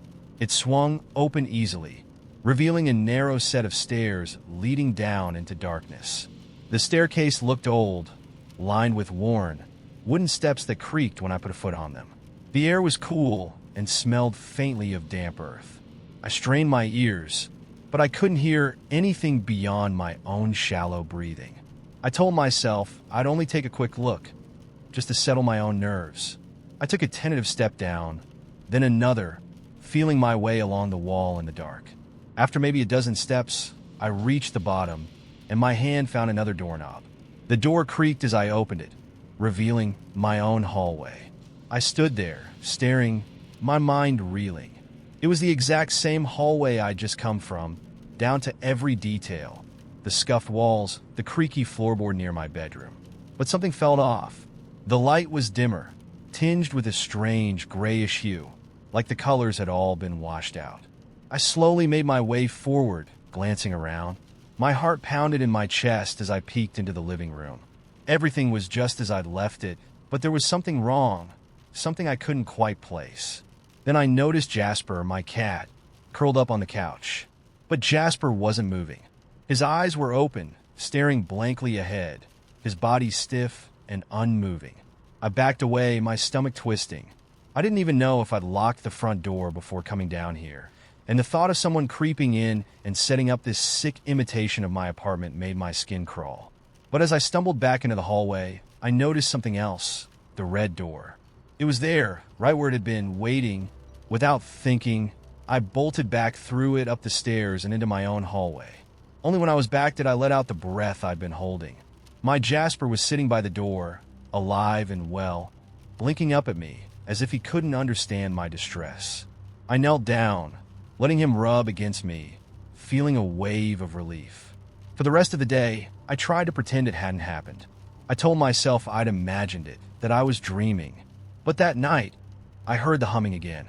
It was louder this time, more distinct. A voice, deep and smooth, carrying some strange, lilting melody I didn't recognize. I lay in bed, gripping the sheets, praying it would stop. And after a few minutes, it did. But the next morning, the red door was gone. For a moment, I felt a rush of relief. But when I turned the corner into the kitchen, I froze. There, sitting on the counter, was a small red key. I reached out, fingers shaking, and picked it up. It was cool and smooth, with an odd, old-fashioned design that looked hand-forged. It had a small tag attached to it, with one word scribbled on it in faded ink: "Come." My pulse thundered in my ears, and I dropped the key like it was burning me. I backed away, trying to convince myself not to panic. But as I stepped into the hallway, I stopped dead. The red door was back, but this time it was at the far end of the hallway next to my bedroom, as if it had been moving, shifting closer. I didn't open it. I couldn't. But that night, the humming was even louder. It didn't stop until nearly dawn, a haunting, hypnotic tune that seemed to echo through the walls. Each day after that, the door moved closer. First it was halfway down the hall. Then the next night, it was just outside my bathroom. By the fourth night, it was directly across from my bedroom door. I lay in bed that night, staring at the doorknob just visible in the dim light, heart hammering as the humming began again. But this time, there was something new. A shadow moved across the crack under the door, a slow, shuffling shadow that made my skin crawl. The humming turned into whispering, low, hissing whispers that slipped under the door and filled the room like smoke. Words I couldn't understand but felt deep in my bones. I wanted to scream, but my voice wouldn't come. I wanted to move, but my body was paralyzed, held in place by that strange, hypnotic sound. The next thing I knew, I was standing in front of the red door, my hand on the knob, turning it slowly. I don't know how I got there. I don't know how long I'd been standing there. Only that when I opened the door, I was no longer in my apartment. I was in a room I didn't recognize, dark and cold. The walls lined with faded, peeling wallpaper. Shadows flickered at the edges of the room, and the air was thick with that familiar humming. And in the corner, barely visible in the gloom, was a figure, its face obscured, watching me. I couldn't move. I couldn't breathe. The figure lifted a hand, beckoning, and the humming grew louder, more insistent, filling my head until I thought it would split open. And then, just as suddenly, it stopped. I blinked, finding myself standing in my own hallway, the red door nowhere to be seen. Jasper sat at my feet, staring up at me, his green eyes wide with something that looked almost like recognition. I haven't seen the red door since that night, but every now and then, I catch myself humming that strange, haunting tune without even realizing it. And sometimes, in the dead of night, I hear Jasper purring, his deep, low rumble blending with the faintest hint of a whisper, a voice, soft and familiar, calling me back through the wall. It was a late summer afternoon when I met Gary. I was out for a walk, hoping to clear my head after a long week. The town park, usually quiet and empty, had a lone figure sitting on a bench under an ancient oak tree, its thick branches casting a deep shade. I noticed him as I passed. An older man, silver hair thinning on top, a bit hunched, like he'd been sitting there for hours. He looked up as I walked by and smiled, a polite, distant smile, and nodded as if we were old friends. I gave a quick smile back, feeling an odd pang of familiarity, even though I'd never seen him before. As I continued walking, I could feel his gaze following me. The next time I saw him, I was on my usual morning route, cutting through the park on my way to the office. I wasn't expecting anyone, especially that early, but there he was again, sitting on the same bench, wearing the same brown coat despite the warm weather. I hesitated but nodded politely as I passed. "Lovely morning," he said, his voice raspy but friendly. "It is," I replied, caught a little off guard by the familiarity in his tone. "Going to work then?" he asked, tilting his head with a slight smile. I nodded, unsure how he'd guessed, but before I could say anything else, he chuckled softly. "Don't mind me, just keeping an eye on things around here." There was a strange intensity in his gaze, something that made me feel like he was studying me, sizing me up, but I shrugged it off, giving him another quick smile before I headed to work. That became the routine. Every morning, he'd be there, watching the park from that same bench. He'd greet me with the same friendly smile and ask a question or two, sometimes about my job, sometimes about my plans for the weekend. Harmless small talk, but each time, I'd walk away with the same uneasy feeling. I kept thinking about the way he looked at me, his eyes never quite matching the warm tone of his voice. One day, as I was passing, he held up a hand to stop me. "Hold on a second," he said, his face lighting up with that almost too friendly smile. I stopped, trying to keep my voice polite. "Yes, I know this is a bit unusual, but could you help an old man out?" he asked, patting the seat beside him. "These knees aren't what they used to be, and I could use a little company." I glanced at my watch, knowing I was already pushing it, but something about the way he was looking at me made it hard to say no. I sat down cautiously, leaving a bit of space between us. "So, what can I do for you?" I asked, hoping to keep it brief. "Oh, just a bit of conversation. You're a creature of habit, you know," he said, his tone light, but his eyes sharp. "I see you here every day, always the same time, always the same route. It's nice to see a bit of consistency in the world." I laughed uneasily. "Yeah, I guess I'm a bit predictable."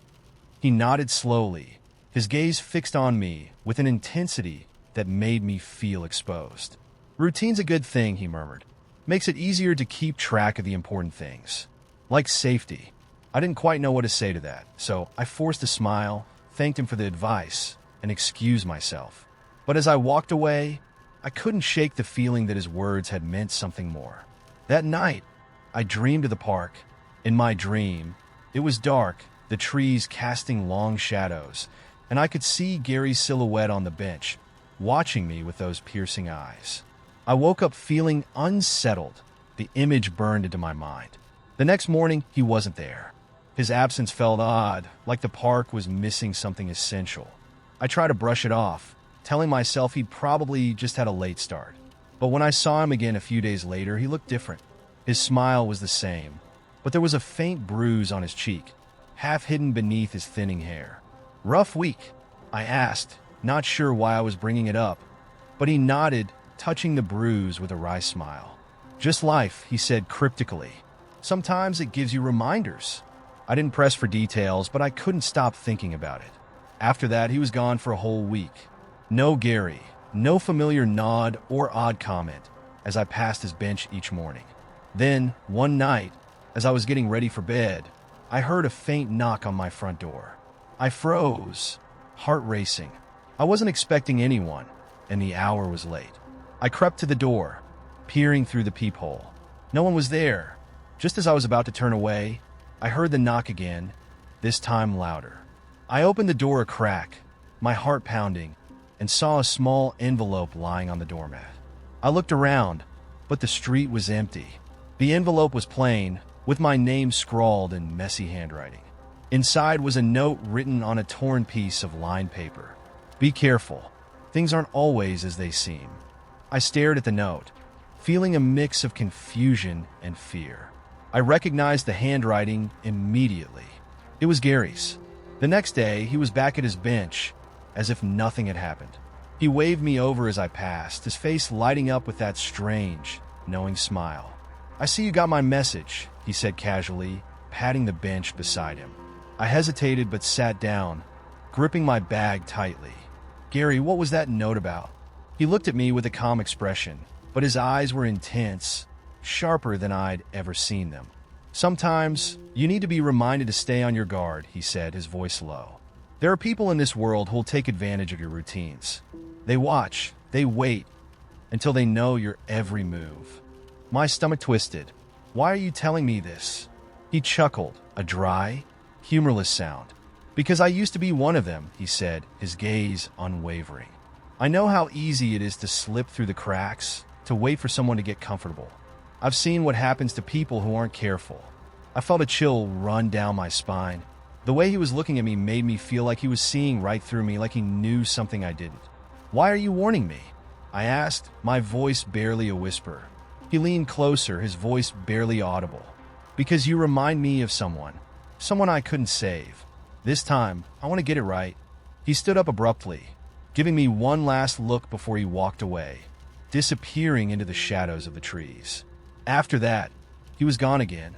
Days passed, then weeks, and the empty bench became a fixture of my morning walk, a reminder of his strange words and the quiet, unsettling sense of familiarity he'd left behind. I found myself looking over my shoulder more, keeping my eyes on the path, changing my routes at random intervals. But every so often, I'd catch a glimpse of something out of the corner of my eye, a figure just beyond the tree line, watching. And every time, my heart would skip a beat, wondering if it was Gary or someone else, someone he hadn't warned me about. One night, as I was heading home late, I felt that same prickling sensation on the back of my neck, the feeling of being watched. I glanced back, but the street was empty. Then, as I turned the corner, I saw it. An envelope tucked into the handle of my car, the same messy handwriting as before. Inside was a single sentence: "Not everyone gets a second chance. Keep watching." I never saw Gary again, but his words have stayed with me, a quiet, haunting reminder. Now, whenever I go for a walk or find myself falling into the same routines, I can't shake the feeling that someone's out there, waiting just beyond the shadows, watching me as closely as he once did. The day I found the old letter was the day everything changed. It was an unremarkable Saturday afternoon. I was cleaning out my late aunt's house, sorting through boxes of papers in the dusty attic. The air was thick, heavy with that stale, musty smell of forgotten things. I'd gone through dozens of old documents and newspapers when I found it, tucked between the pages of a faded magazine. The envelope was ancient, yellowed with age, and it wasn't addressed to anyone in particular. It was sealed, but the glue had mostly dried away, so it opened easily. Inside was a single sheet of brittle paper, covered in a cramped, spidery handwriting. The words were strange, some parts illegible, but the message was clear. "I beg of you, leave this house. Do not look into the corner, and do not let it know you are here." I laughed nervously, brushing it off as some old joke, maybe from my aunt's strange humor. But it didn't feel like a joke. There was something desperate in those words, a fear embedded deep in the ink. The writing sloped heavily, almost as if whoever wrote it had been trembling. I kept telling myself it was just some old prank or an eccentric letter my aunt kept. Nothing more. But as I kept sorting through the attic, I started to feel wrong. There was a heaviness to the air, a pressure building behind me, like someone was watching from the far corner. I forced myself not to look, kept my eyes glued to the papers in front of me. It was just an old attic, I reminded myself. A dusty, empty room, but the feeling only grew stronger. thickening the air until it was nearly suffocating. That night, as I lay in bed, I thought I heard something moving above me, slow, deliberate steps shuffling along the attic floor. I tried to ignore it, convinced it was just an old house settling. But then I heard the footsteps stop, right above my room. The next morning, I was more determined than ever to get through the attic, throw out as much as I could, and leave the house for good. I started with a box tucked away in the back, the corner of the attic I'd been avoiding, and immediately noticed something strange. Dust covered every inch of the floor, thick and undisturbed. But here, in the corner, there was a patch where the dust was missing. A perfect circle, about the size of a person standing still. A shiver ran through me as I knelt down to examine it. And that's when I noticed the smell, an earthy, wet scent like soil mixed with decay. I covered my nose, wondering if maybe some animal had found its way in, but that didn't explain the circle in the dust, didn't explain the feeling of someone hovering right behind me. I left the attic that day without touching anything else. The letter's warning echoed in my mind, impossible to ignore now. Later that night, I lay in bed, staring at the ceiling, waiting for sleep. But it didn't come. Around midnight, I felt something, a coldness, seeping through the walls, like a chill that had nothing to do with the weather. I pulled my blankets tighter, shivering, and just as I started to relax, I heard it. Soft, faint, like fabric brushing against wood. Someone or something was in the attic again. The noise came every night after that, almost like a ritual. The shuffling would start around midnight, a slow, steady pacing just above my room. Every time it stopped, I'd lie there, heart racing, convinced that if I looked up, I'd see something watching me from the ceiling. I stopped going up to the attic, stopped even looking at the door. I began sleeping with the lights on, but the feeling of being watched didn't fade. One evening, just after sunset, I was sitting on the couch in the living room, and I thought I saw movement in my peripheral vision. I turned quickly, but there was nothing there, only the empty hallway leading up the stairs. I felt a strange urge, a compulsion almost to go back to the attic. I knew it was foolish, but something about that empty circle of dust, that stale smell, the letter's warning, I had to know. Slowly, I climbed the stairs, every step weighed down by dread. When I reached the attic door, I hesitated, my hand shaking as I turned the knob. The room was dark, a thick kind of darkness that seemed to eat up the light. I stepped in, barely breathing, eyes scanning the room. And that's when I saw it. The circle of dust was still there, but now it was different.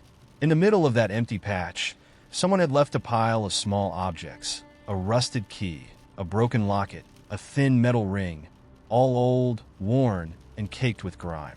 They were arranged deliberately, like a tiny offering or a warning. But the worst part was what was beneath them.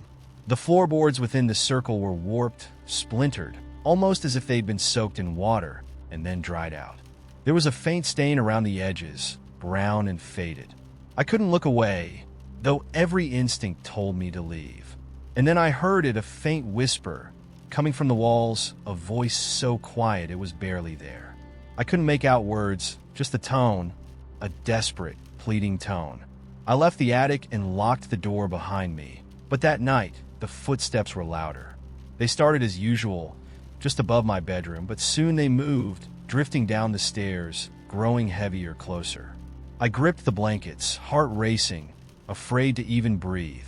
The footsteps stopped right outside my bedroom door. I lay there, frozen, praying it would go away. Then, softly from the other side of the door, I heard that same faint whisper, "Please, help me." The next day, I called a locksmith and asked him to change all the locks. I didn't even care if it made sense. I just needed to feel safe, to believe I had some control. As the locksmith worked, I hovered by the stairs, keeping one eye on the attic door. I was almost ready to move out, to leave the house for good, but I knew it would be back. The footsteps, the strange presence, the feeling that something was waiting just beyond my sight. On the locksmith's last trip in, I noticed him pause at the attic door. He looked at it, tilting his head, then turned to me, frowning. "Ma'am," he said, "you got someone else living here?" My heart dropped. "No, it's just me." He hesitated, looking back at the attic. Well, I could have sworn I saw someone, just for a second. He shook his head, brushing it off with a nervous laugh. Must have been the shadows. This house, though, feels strange, doesn't it? After he left, I packed a bag, barely able to think. That night, I booked a room at a hotel across town, unable to bear another second in the house. As I was leaving, I passed the attic door, and I heard it again, the whisper, louder this time, as if begging me to stay. But I ran. I didn't look back. I left everything behind and stayed at the hotel for a few nights. When I finally went back to gather my things, the house felt different. The air was thicker, almost oppressive, as though the walls themselves were watching. I hurried through, grabbing only what I needed, desperate to leave. And as I walked out the front door, I thought I heard, just behind me, that soft whisper again, "Don't go." Now, every night, no matter where I stay, I feel it. A faint presence, lingering just out of sight, something following me. I still hear that whisper sometimes, faint and pleading, like it's just waiting for me to come back. But I won't. I can't. Because deep down, I know that if I ever look back, I'll see it waiting for me, standing there in the doorway, in the corner, just close enough to touch.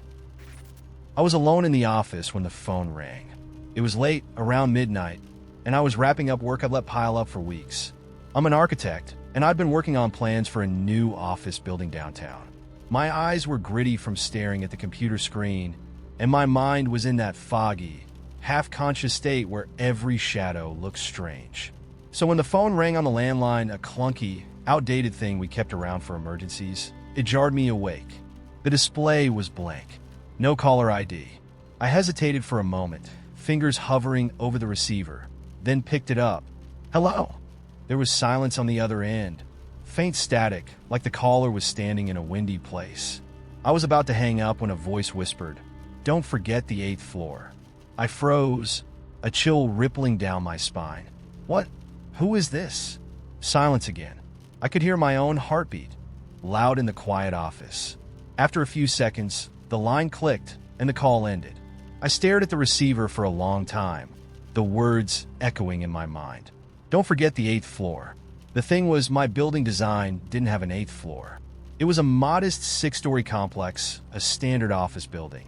But something about that call unsettled me so deeply that I couldn't let it go. After a while, I convinced myself it was just some prank. I went back to work, trying to push it out of my mind, but the words kept replaying in my head. A few nights later, I was at the office late again, and it happened again. The same call, the same whisper. Don't forget the 8th floor. I tried to ask questions, but it was useless. The line went dead, and I was left sitting in my empty office, feeling like I'd stepped into someone else's nightmare. I couldn't sleep that night. I lay in bed, staring at the ceiling, feeling like the walls of my apartment were pressing in on me. Every time I closed my eyes, I saw that imaginary 8th floor, a dark, empty space somewhere above the plans I'd drawn. I knew it was absurd, but it gnawed at me until I started checking over the blueprints, combing through them to reassure myself that no 8th floor existed. Then the calls stopped. For about a week, things returned to normal, and I convinced myself that I'd imagined it all. But the night before the final review meeting, the phone rang again. This time, when I picked it up, the voice was different. It wasn't the soft, eerie whisper I'd heard before. This voice was colder, deeper, with a rough edge to it. There's something waiting for you on the 8th floor. It's time to remember. A chill went through me, worse than before, because something in that voice felt familiar. Like a memory I'd buried a long time ago.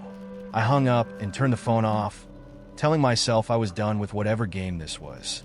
I went home, had a drink, and tried to forget about it. The next day, I had the plans printed and bound, ready for the meeting with the client. I walked into the conference room feeling exhausted but relieved. But when I opened my folder to start the presentation, I froze. Every page had changed.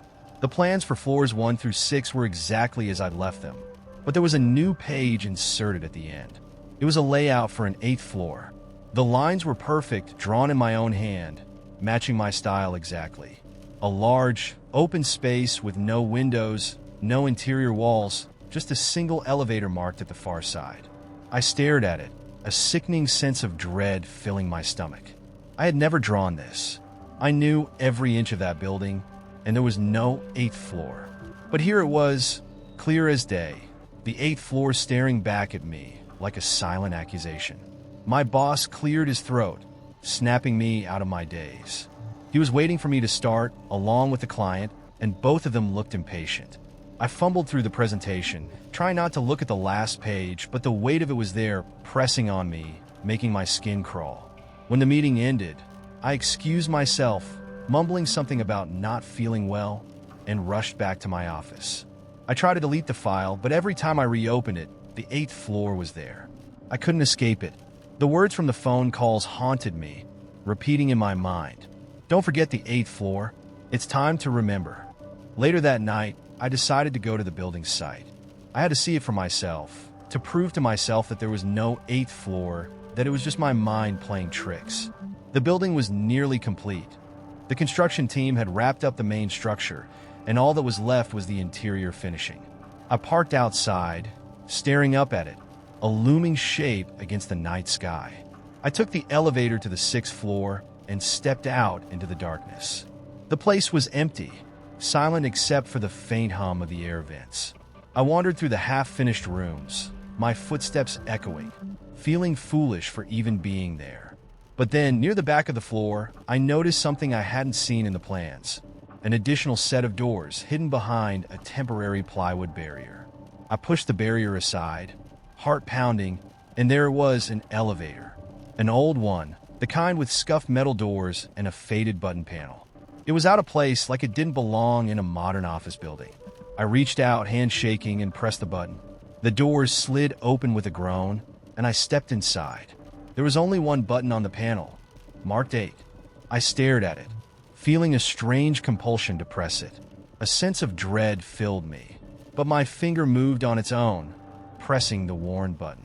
The doors closed, and the elevator lurched upward, the air growing colder as it climbed. When the doors opened, I stepped out into darkness. My breath fogged in front of me, the air icy and stale. I was on a concrete floor, the walls bare and unfinished, stretching out into shadows. There was no lighting, no sign that this was ever meant to be part of the building. Just an empty, hollow space. I walked forward, each step echoing in the silence. The feeling of familiarity washed over me again, stronger now, and with it came a memory I'd buried deep, a memory of a long, dark hallway, of running, of a door slamming shut. I turned, suddenly aware that I wasn't alone. There, in the shadows, was a figure, a man standing in the darkness, watching me. His face was pale, gaunt, and though his eyes were hollow and empty, I recognized him. It was me. I stumbled back, my heart racing, as the figure took a step forward. My reflection, or whatever it was, stretched out its hand, fingers skeletal, almost translucent. "You can't leave," it whispered in the same voice from the phone calls. Not without remembering. I turned and ran, sprinting back to the elevator, jamming the button repeatedly, my breath coming in gasps. The doors finally opened, and I threw myself inside, pounding the button to go down. I felt the presence just beyond the doors, reaching for me, but as the doors slid shut, I caught a final glimpse of that figure. My own face, staring back, expression blank and unseeing. I don't remember how I got home. The next thing I knew, I was waking up in my own bed, drenched in sweat, the memory of that night like a fever dream. But when I opened my laptop, the plans were waiting for me, the 8th floor perfectly drawn in my own hand. I haven't gone back to the office since. I told my boss I quit. I don't leave the apartment anymore. And every night, the phone rings at midnight, the same whisper on the line, the same message. Don't forget the 8th floor. It's time to remember. But I won't go back. I can't. Because deep down, I know what's waiting for me on the 8th floor, and I'm afraid that if I remember, if I go back to that place, I won't ever leave. I didn't think much of it when my dad called, asking me to stop by and clear out Grandpa's house. Grandpa had been gone for almost a year, and the house had sat there untouched, like a museum of his life. My dad said he didn't want to deal with it, but he didn't want to sell it either. Not yet. So he handed me the keys, said, "Take whatever you want, clear out what you can," and that was that. The place was a time capsule from another era, frozen in the 70s with wood-paneled walls, scratchy carpets, and an ancient TV set. There was this particular smell, old leather, dust, and a hint of something I couldn't quite place, like a faint metallic tang in the air. I figured it was just the smell of a house that hadn't seen fresh air or sunlight in months. I spent most of the day sorting through drawers and boxes. Grandpa was a hoarder of strange things, collections of outdated magazines, piles of faded receipts, and old photographs he never put in albums. The more I found, the weirder it got. There were little notes scribbled in the margins of newspapers, sketches of odd shapes, cryptic codes on scraps of paper tucked into books. Some of the papers even had dates in the future. I chalked it up to his eccentricity. He'd always been a bit of an oddball, the kind who believed in conspiracy theories and warned about strange forces watching us. By nightfall, I was exhausted. I figured I'd stay the night instead of driving home, so I settled into the lumpy old couch in the living room. Around midnight, I woke up to a faint noise, a soft, rhythmic thumping, like someone was knocking gently on the wall from the other side. I sat up, heart racing, straining to hear. The sound was coming from the basement. The basement had always given me the creeps as a kid. It was unfinished, with dirt floors and exposed pipes running along the ceiling. Grandpa always kept it locked, muttering something about keeping things where they belonged. But when I went to the basement door, the lock was missing. The door stood ajar, creaking slightly with the draft. I hesitated, staring into the dark space below. Every instinct told me to leave it alone, but something else, a strange, almost magnetic pull, compelled me to go down. I found the light switch, and a dim, buzzing bulb flickered to life at the bottom of the stairs. The smell down there was stronger, that same metallic scent, but sharper, almost like blood.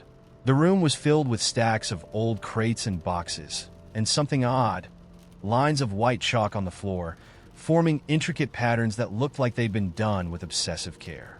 I took a step forward, noticing how each shape connected to the next, creating a maze that seemed to swirl toward the far wall. And that's when I saw it. A mirror, massive and covered in dust, leaning against the far corner of the basement. It was almost too large to have fit down the stairs, nearly floor to ceiling, with a heavy, carved frame that looked ancient, older than the house itself. The wood was dark, with strange symbols carved along the edges, symbols that, unnervingly, matched some of the shapes Grandpa had drawn in his notebooks upstairs. As I stepped closer, I saw my reflection, but something wasn't quite right. The person staring back looked like me, but there was something off. My reflection's eyes were a little too wide, a little too intense, like it was studying me rather than mimicking me. A chill ran down my spine, but I couldn't look away. My reflection raised its hand, mirroring me, but there was something wrong in the way it moved, too fluid, too smooth, like it was taking its time, savoring the moment. I raised my hand, half expecting to feel a solid surface, but instead, my fingers passed right through, as if the glass wasn't there at all. Then, without warning, my reflection smiled. It wasn't a normal smile. It stretched too far, the corners of its mouth pulling up almost to its ears, showing rows of teeth that seemed sharper than mine. My own hand recoiled, and I stumbled back, heart racing. The smile on my reflection faded, replaced by a look of disappointment, almost a pout. And then it raised a finger, tapping on the inside of the mirror. Top, top, top. I ran up the stairs, slamming the basement door behind me. I could still hear it, the soft, deliberate tapping, following me up, as if it were reminding me it knew exactly where I was. I bolted into the living room, grabbing my bag, keys, anything I could reach, and fled the house without looking back. The next morning, I got a call from my dad. He was laughing, a lightness in his voice I hadn't heard in years. "Guess what I found?" he said. "I was going through Grandpa's old stuff and found this massive mirror in the basement. It's an antique, worth a small fortune, I bet." A chill went through me. "Dad, you didn't touch it, did you?" There was a pause on the line, followed by a chuckle. "What are you talking about?" "I had to bring it upstairs. That thing's too beautiful to be hidden away in a basement. I'm thinking about putting it in the living room." "No," I said, maybe a little too forcefully. "Listen, just be careful, okay? I think that mirror might be strange. My dad just laughed it off, calling me superstitious. He didn't understand, but I couldn't shake the feeling that something was wrong. That night, I couldn't sleep. Thoughts of that mirror and the thing in it replaying in my head. Just before dawn, I finally drifted off, only to be jolted awake by a message from my dad. It was a photo, a picture of himself standing in front of the mirror, smiling. The photo should have been comforting, should have eased my nerves, but there was something wrong. His eyes were wide, too wide, and his smile stretched just a little too far. He'd sent the text at exactly 3:33 a.m. Beneath it was a second message. "Wish you were here." I stared at it, my heart pounding, a sick feeling twisting in my stomach. I called him, but it went straight to voicemail. I tried again and again, until finally someone picked up, but it wasn't my dad's voice. There was a long silence on the other end, a quiet breathing that stretched out too long, too unnatural. And then, in a soft, too familiar voice, it whispered, "I've been waiting to meet you." The line went dead. I sat there, the silence of my empty apartment pressing in on me, heart racing as I realized I'd heard that voice before. It was my own. I'd lived in Pine Hollow my whole life. It was a small, close-knit town nestled by the mountains, surrounded by deep, dark woods that had always felt a little too quiet, a little too still. Growing up, we all knew the stories about the woods. How people went missing, how strange sounds could be heard if you wandered too far. But like all locals, we learned to ignore it, to stay close to the trails, and to follow the old town rule. Never go into the woods after dark. For most of my life, it was easy enough to follow. But then last winter, my dad went missing. He'd been out on one of his regular hunting trips, the kind he'd done 100 times before. When he didn't come back that evening, I was anxious but not panicked. Maybe he'd gotten stuck overnight or decided to camp. But by the next morning, with no word from him, we called for a search party. For 3 days, the whole town looked for him. Every inch of the woods, every narrow trail, every stream bank. But there was nothing, not a single sign he'd ever been there. The sheriff, who'd known my dad since they were kids, said they'd keep looking, but his face told a different story. He didn't expect to find him. Life went on, as it does, but I couldn't shake the feeling that something was still out there, something unfinished. So every night, I took to the woods myself, walking the paths with a flashlight and my dad's old hunting knife, calling out his name, hoping against hope. People whispered about me, the girl who couldn't let go, the one who talked to shadows. Then, one night, as I walked the familiar path that cut through the trees, I saw something that froze me in my tracks. There, tangled in the low branches, was my dad's hunting jacket, ripped and stained with dirt, as if it had been dragged along the ground. My heart skipped, and I approached it slowly, fingers trembling as I reached out to touch the fabric. And that's when I heard it, the faint sound of footsteps behind me, shuffling through the leaves. I whipped around, shining my flashlight through the trees, but there was no one there. Just the silent stretch of woods, shadows tangled in the trees. But the footsteps kept coming, slow, deliberate, pacing around me. I called out, half expecting my dad's voice to answer, but the footsteps only grew closer. I ran. I didn't stop until I was back at the edge of town, my chest heaving, my skin prickling with an icy fear. I told myself it was just an animal, maybe a deer, or even another hunter, though I knew the steps had sounded all too human. But from that night on, I felt them. Every time I went out, the soft, shuffling footsteps just out of sight, always following me, but never close enough for me to catch a glimpse of who or what they belonged to. Then, last week, I found the first note. It was tucked under a rock on my dad's favorite trail, a scrap of paper, weathered and smeared with dirt, with just 3 words written in shaky letters. "Come find me." The handwriting was my dad's. A chill went through me, but I forced myself to keep my composure, to stay logical. Maybe someone had found an old note of his and planted it there to mess with me. But the thing was, no one else knew where my dad's trail was. It was one he'd made himself, hidden deep in the woods. So that night, I followed it further than I ever had before. The deeper I went, the stranger the woods felt. The trees seemed to grow thicker, the paths narrower, almost like they were closing in, blocking out the moonlight. I kept my flashlight tight in my grip, swinging it from side to side, my heart pounding as the silence grew heavier. Finally, after what felt like hours of walking, I saw it, a faint glow, like the light of a lantern flickering just ahead. I picked up my pace, my pulse racing as I pushed through the underbrush and stumbled into a small clearing. In the center was an old, crumbling cabin that I'd never seen before. It looked ancient, as if it had been standing there for centuries, hidden away from the world. The light was coming from inside, casting strange shadows on the ground, shapes that twisted and stretched, almost alive. I took a deep breath, trying to steady myself, and walked to the door, my fingers grazing the cold, weathered wood. Inside, I could just make out the faint outline of a figure, hunched and still, sitting in a chair by the fireplace. "Dad!" I whispered, my voice barely audible. The figure didn't move. I stepped inside, my flashlight flickering, casting its beam over dusty floors, broken furniture, old hunting gear that looked like it hadn't been touched in years. The air was thick with a strange, metallic smell, and there, in the middle of the room, was the figure slumped forward in the chair, staring at the ground. "Dad!" I said again, louder this time. The figure looked up, and my breath caught in my throat. It was him, but something was wrong. His eyes were empty, hollow, and his face was drawn and pale, almost gray, like he hadn't seen sunlight in years. His lips parted, and a faint, rattling breath escaped, but he didn't speak. He just stared at me, his expression vacant and strange, as if he didn't recognize me. I took a step forward, and as I did, I noticed his hand. He was holding another scrap of paper, clutched tightly, his fingers trembling as he held it out to me. I reached for it, my fingers brushing against his, and a shock of cold ran up my arm. The note was blank.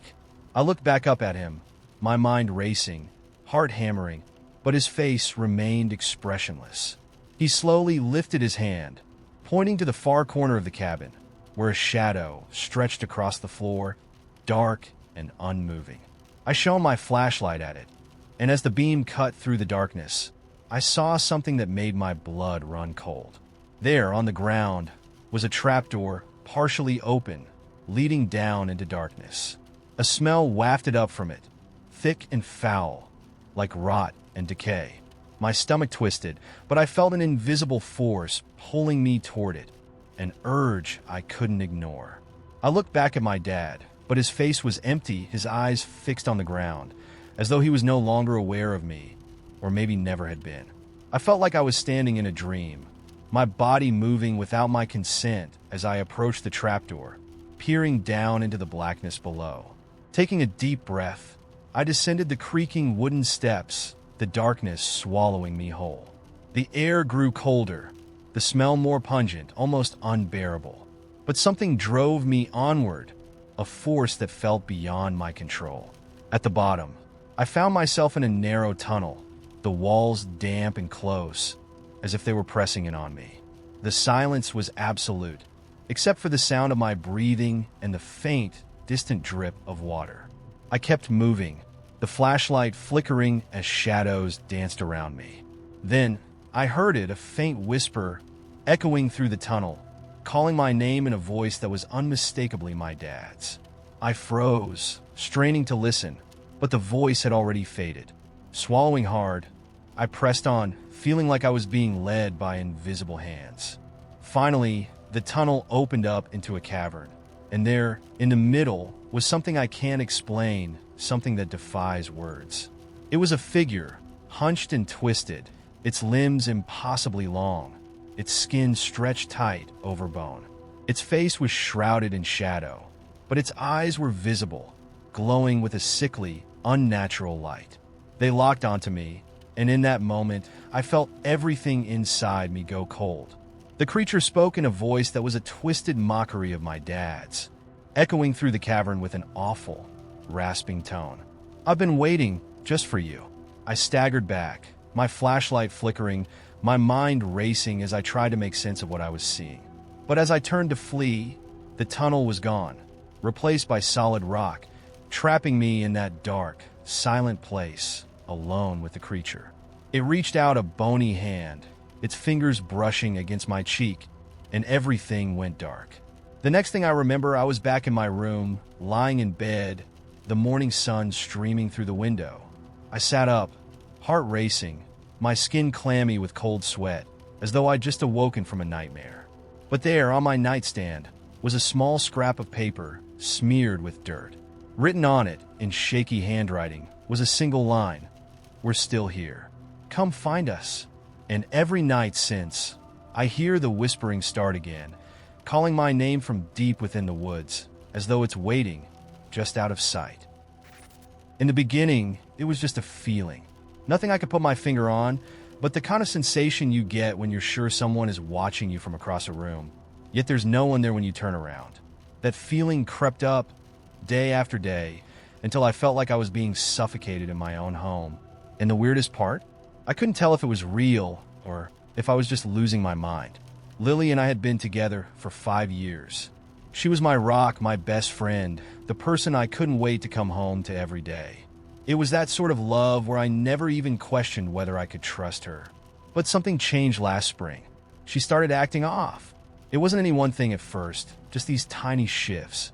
She used to leave her phone lying around without a second thought, but now she'd get fidgety if I so much as glanced in its direction. She also started going out more, claiming she needed alone time or had to clear her head. I mean, sure, we all need our space, but her space was happening a lot more frequently and at odd hours. One evening, she was supposed to meet me for dinner. I'd made a reservation at our favorite Italian place, the one with the dim lighting and small tables.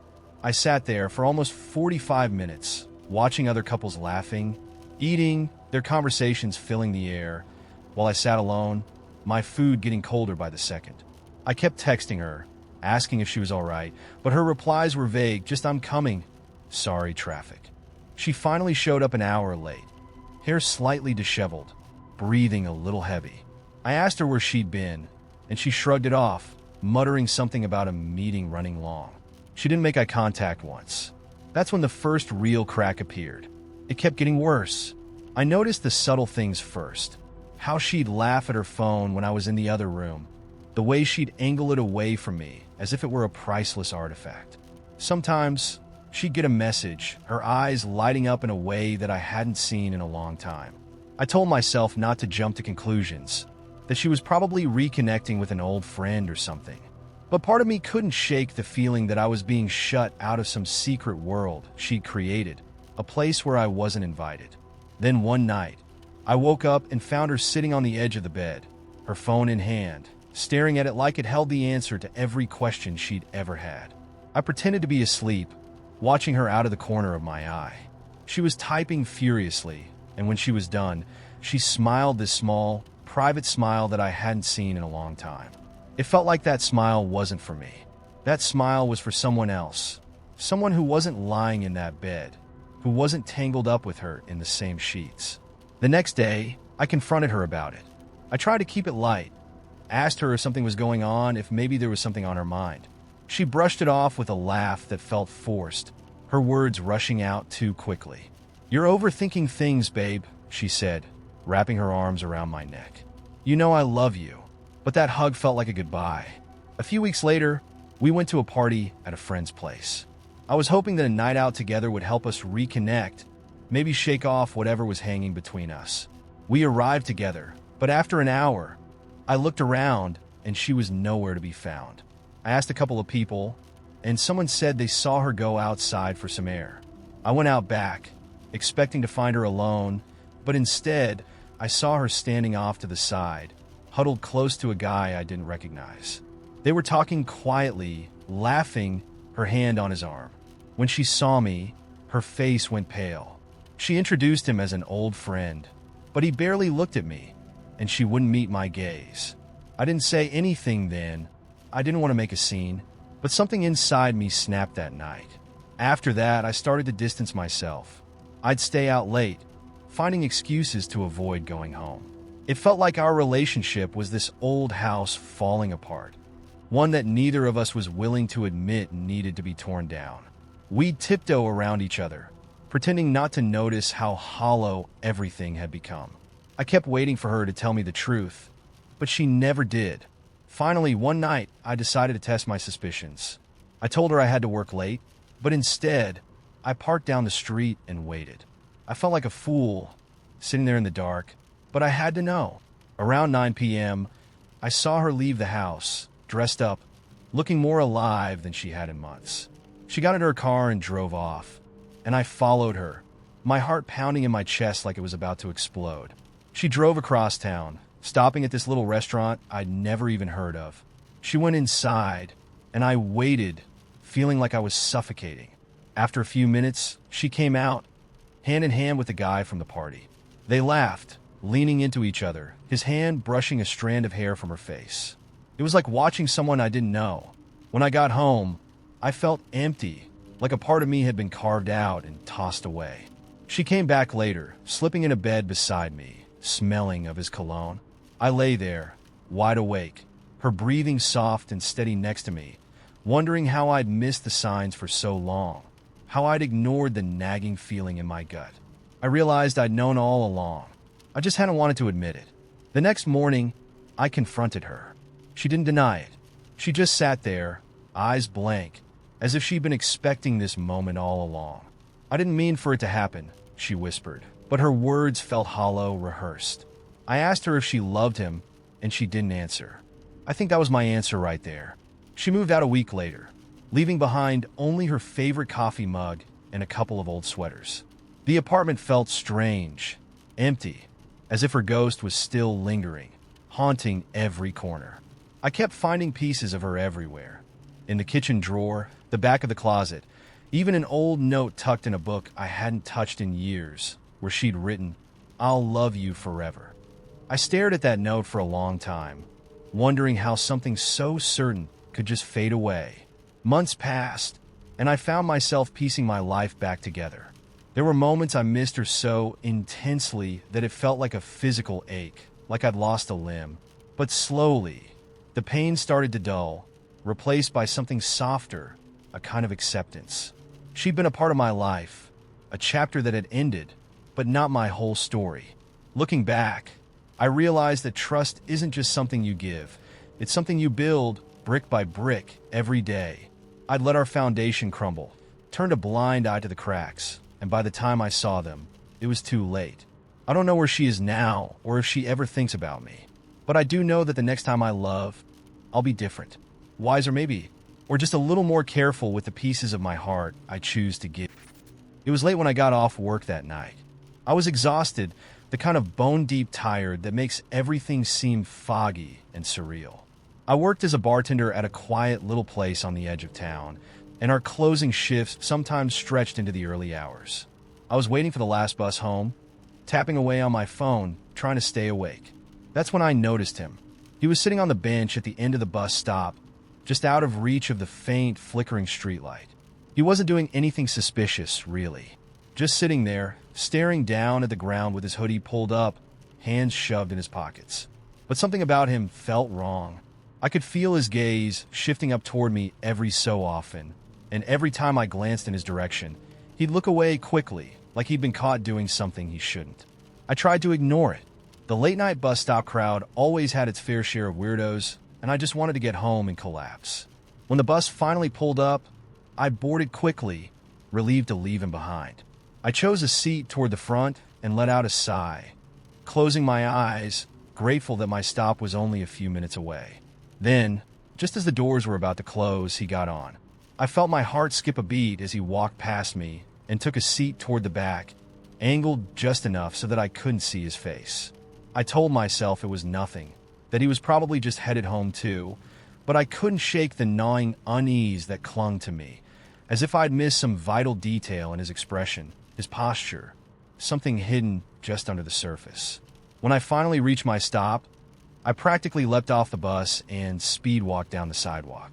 But as I reached the corner, I heard footsteps behind me, and my heart started pounding. I glanced back, and there he was keeping pace a few steps behind, that same hood pulled up, face shadowed. I turned down a side street, hoping he'd continue on, but his footsteps echoed after mine. By now, the late-night quiet felt thick and menacing, pressing in from all sides. I quickened my pace, heart pounding in my ears, my mind racing through every horror story I'd ever read. I debated calling someone, but who would be awake? And what would I even say? After a few tense minutes, I turned into a convenience store that was just about to close. The clerk barely looked up as I stepped inside, but I could feel my whole body buzzing with tension. I grabbed a bottle of water, pretending to browse the aisles, watching the door. A few minutes later, I saw him walk past the glass front, his head turning as he looked inside, his eyes scanning. I froze, pretending to examine a bag of chips as he moved on, disappearing down the street. Relief washed over me, and I lingered in the store for a while, convincing myself that it was just a weird coincidence. I figured I'd take a long, roundabout route home, just in case. Finally, I worked up the nerve to leave, and after a few twists and turns through side streets, I made it back to my building, my pulse finally slowing. It was over, or so I thought. A few nights later, I was heading home from work again, this time driving since my boss had asked me to drop off some supplies. I was pulling out of the parking lot when I noticed a car idling across the street, its headlights dim. My stomach twisted as I realized it looked exactly like the one he'd left in the night I'd last seen him. That unmistakable dent on the fender, and the way it idled roughly, like it needed a tune-up. I told myself it couldn't be him, that I was being paranoid, but as I drove through town, I saw it in my rearview mirror, following from a careful distance. I took a few extra turns, trying to convince myself it was just a random car going the same way. But no matter where I went, the car stayed behind me, keeping a careful, almost practiced distance. When I finally pulled into my street, I saw it slow down a few houses down as if waiting. I pulled into my driveway, trying to act normal, hoping he wouldn't realize he'd been caught. But as I got out of my car, I saw the faint glint of his headlights turning down the block. He was leaving. From that moment on, I started seeing him everywhere. Every time I thought I was alone, he'd show up, lingering just out of sight. A couple of times, I'd see him in the reflection of a store window or standing across the street, his hood up, watching from the shadows. Once, I even thought I saw him sitting in a cafe. I went with friends, but by the time I looked again, he was gone. At first, I tried to rationalize it, telling myself that he was just some harmless guy, maybe just awkward or nervous. But the more I saw him, the more I started to believe there was something deliberate about it. Every time I walked down a quiet street or glanced over my shoulder in a deserted parking lot, I'd feel his presence, like he was always waiting for me to let my guard down. One night, when I was just about to fall asleep, my phone buzzed with a notification. It was a new message from an unknown number. Nice night for a drive. My heart dropped. The only time he could have seen me driving was that night, when I was sure he'd been following me. I blocked the number immediately, trying to tell myself it was just a prank, but I couldn't shake the eerie feeling that he was somehow watching, biding his time. The worst part was how normal he looked. I kept seeing him in public, but every time I did, he seemed to be doing something perfectly innocuous. Reading a newspaper on a park bench, talking to someone at a bus stop, grabbing coffee at the cafe. If I tried to tell anyone, they'd just say he looked like any other guy. It wasn't like he was doing anything overtly threatening. He was just there, always in my periphery, like a constant, lurking shadow. I started changing my routines, leaving at different times, taking alternate routes, but it didn't matter. No matter what I did, he always seemed to find me. I stopped going out with friends, too paranoid to put them at risk, but the isolation only made things worse. It was like he'd built an invisible cage around me, with each encounter tightening the bars. The last time I saw him was 2 nights ago. I was heading home late again, and I parked a few blocks away since the street was packed. As I was walking, I noticed a figure standing under a broken streetlight a few houses down. My pulse quickened as I recognized his familiar stance, the hood drawn up, hands in his pockets. I kept my head down and tried to walk past, hoping he wouldn't follow, but then I heard his footsteps echoing behind me, steady and unhurried. When I reached my building, I made the mistake of looking back. He'd stopped at the edge of the sidewalk, just far enough to be cloaked in shadow, but close enough that I could see the faint outline of a smirk. He took a step forward, then another, slowly closing the distance between us as if testing my reaction.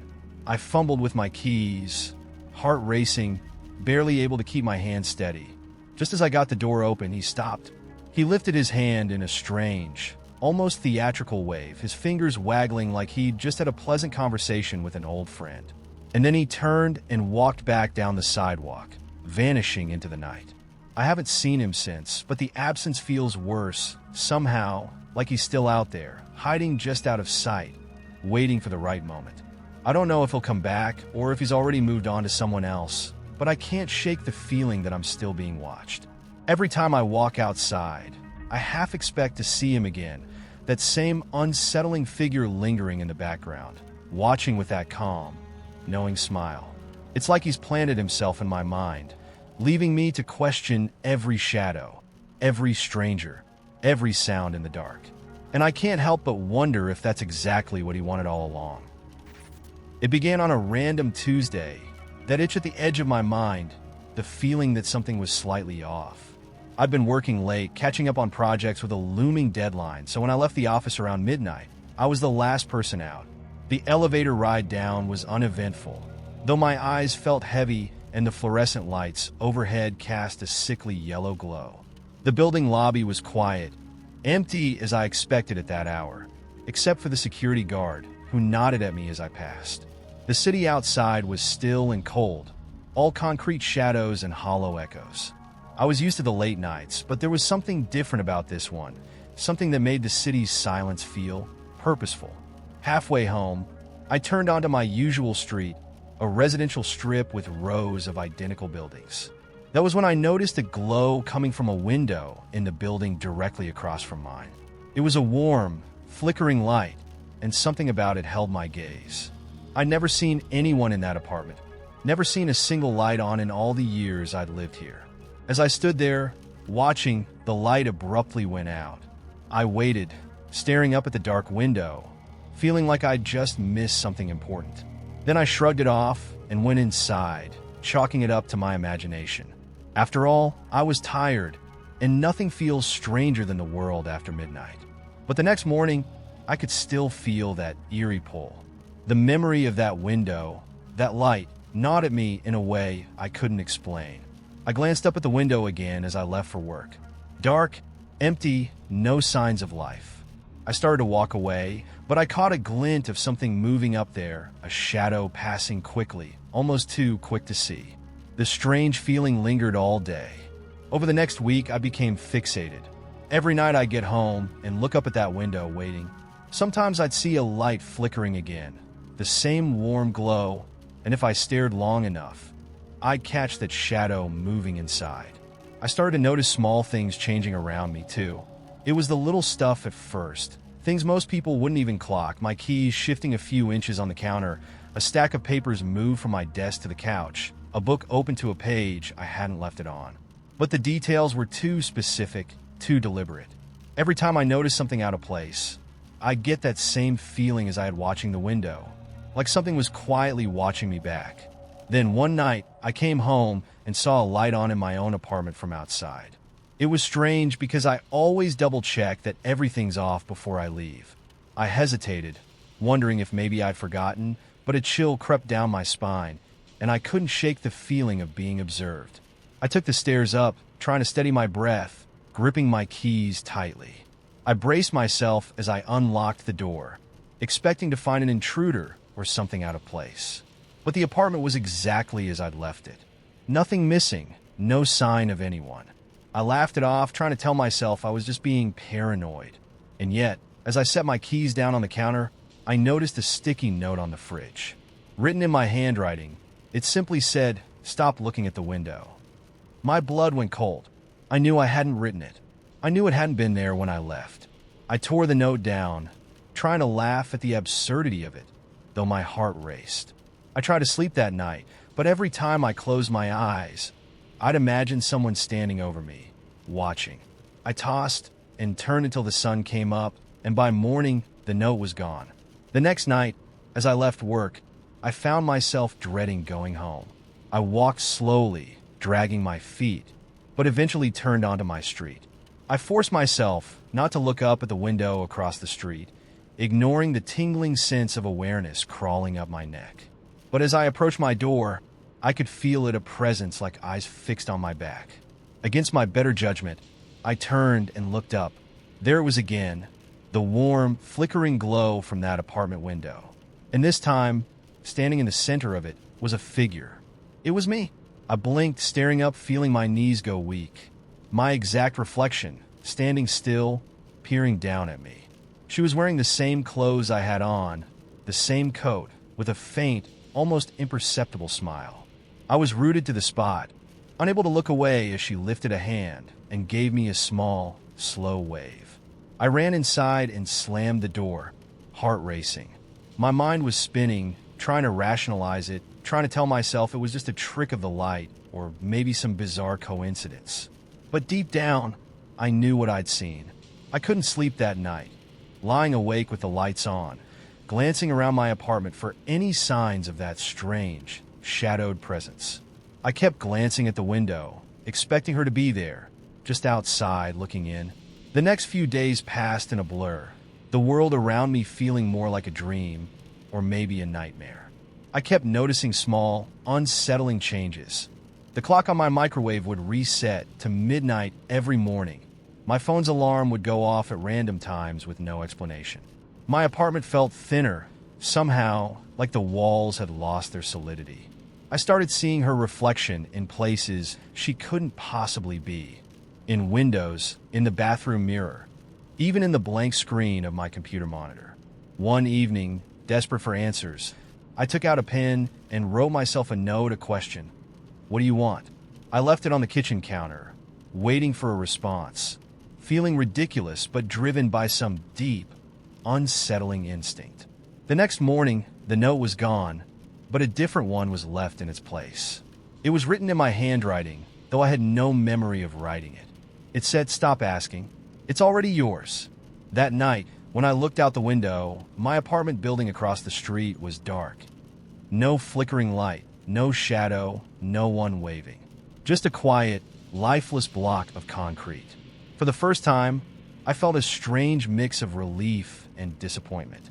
I went to bed, trying to believe the strange days were behind me. But at 3:13 a.m., a loud bang woke me. I bolted upright, heart pounding. The sound had come from my living room. I crept out of bed, every instinct telling me to run, to leave, but I couldn't help myself. I had to know. When I reached the living room, I froze. My apartment was full of me. They stood in every corner, silent. Each one a perfect mirror.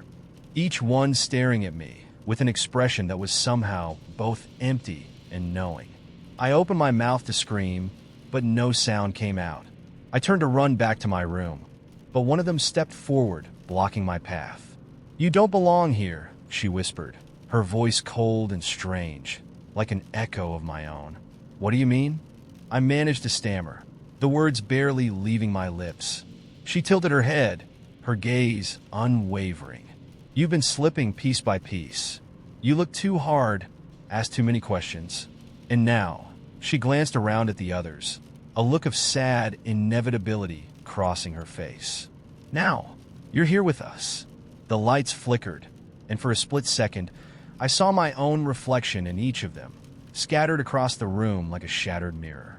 And then they started to dissolve, one by one, fading into the walls, the floor, the very air around me, until only the original stood before me. She gave me that same small, chilling smile. "This world is yours now. Make of it what you will." And then she was gone, leaving me alone in the dark.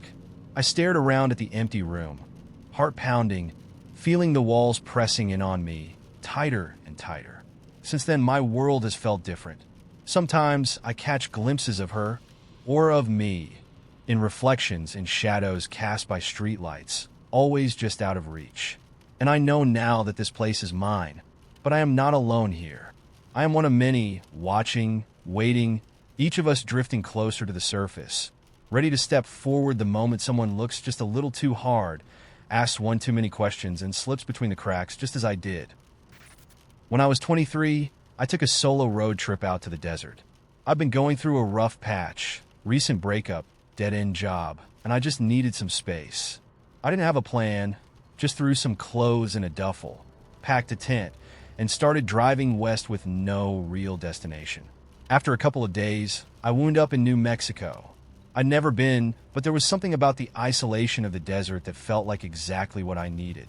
I'd driven for hours on an old back road that didn't seem to go anywhere. There were no other cars, no buildings, no signs.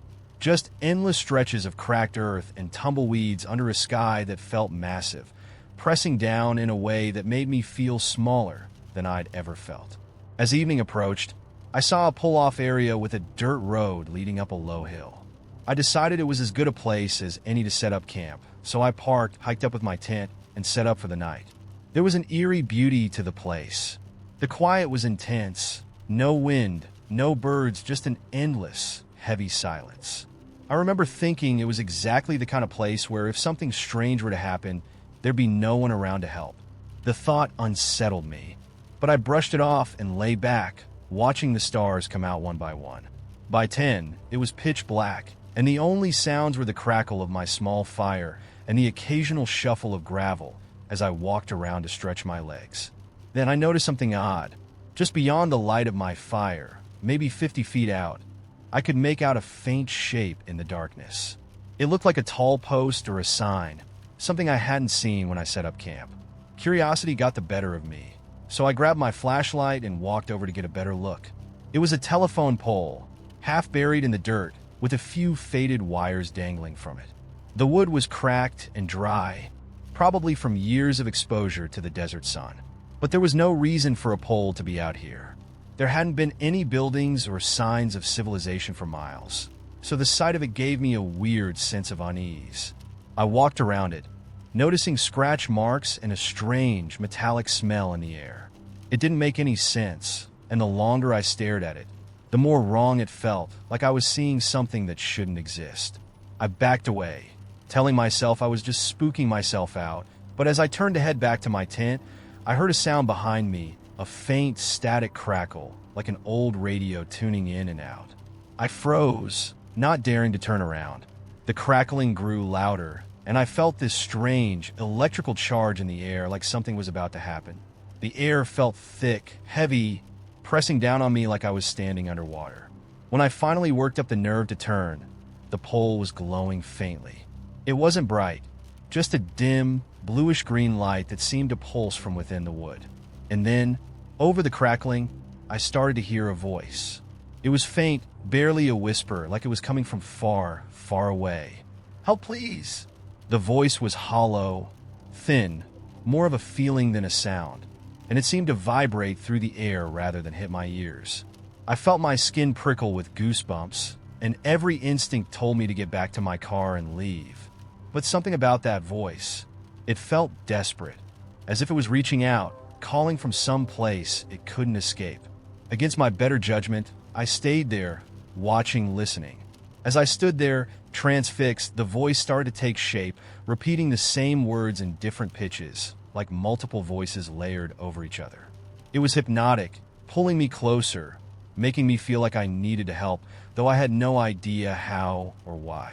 I didn't even realize I'd moved until I found myself standing directly under the pole. And then everything went dark.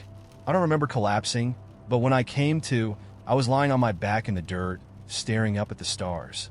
The fire had gone out, and my flashlight was dead. I had no idea how long I'd been lying there, but the night felt heavier, colder, as if hours had passed. I felt dazed, my thoughts foggy, like I was waking from a deep sleep. But something was different. The pole was gone. I stumbled back to my tent, feeling nauseous and weak, trying to convince myself that I just had some kind of waking nightmare. Maybe I'd been more tired than I realized. But as I crawled into my tent, I noticed something on my wrist, a mark, like a small, faint burn in the shape of a perfect circle. I touched it, wincing as it stung slightly. I tried not to think too much about it, convinced I'd brushed up against something hot without realizing. The next morning, I packed up and drove out of there as fast as I could, still feeling off, like I hadn't fully woken up. I decided to forget about the whole thing, chalk it up to some bizarre dream, and put it out of my mind. But the mark on my wrist didn't go away. Over the next few days, it darkened, almost like it was bruised, and strange, almost metallic scents lingered on my skin. The mark itched sometimes, though scratching it didn't help. A week later, as I was getting ready for bed, I heard it again, a faint static crackle like a radio coming in and out of range. I turned around looking for the source, but there was nothing in my room, nothing that could make that noise. The static grew louder, and then, just as it had in the desert, I heard the whisper. "Help, please!" The voice was clearer this time, almost recognizable, but I couldn't place it. And as I looked down at my wrist, I saw that the mark had changed. The simple circle had grown, the edges splintering out into small, thin lines like roots or veins. I tried rubbing it off, but the lines were under my skin, stretching further up my arm. Panic set in as the static grew louder, filling my ears, making my head throb. Then, in my apartment, the lights flickered, and that same bluish-green glow I'd seen in the desert began to pulse from the corner of the room. I stumbled back, heart racing, as the faint outline of a telephone pole appeared, flickering in and out like a hologram. The air felt thick, almost humming with energy, and that same desperate voice grew louder, overlapping into a chorus of whispers, all pleading, "Help! Help! Help!" I ran. I didn't grab anything, didn't look back. I just ran out of my apartment, drove out of town, and didn't stop until I reached a friend's place several hours away.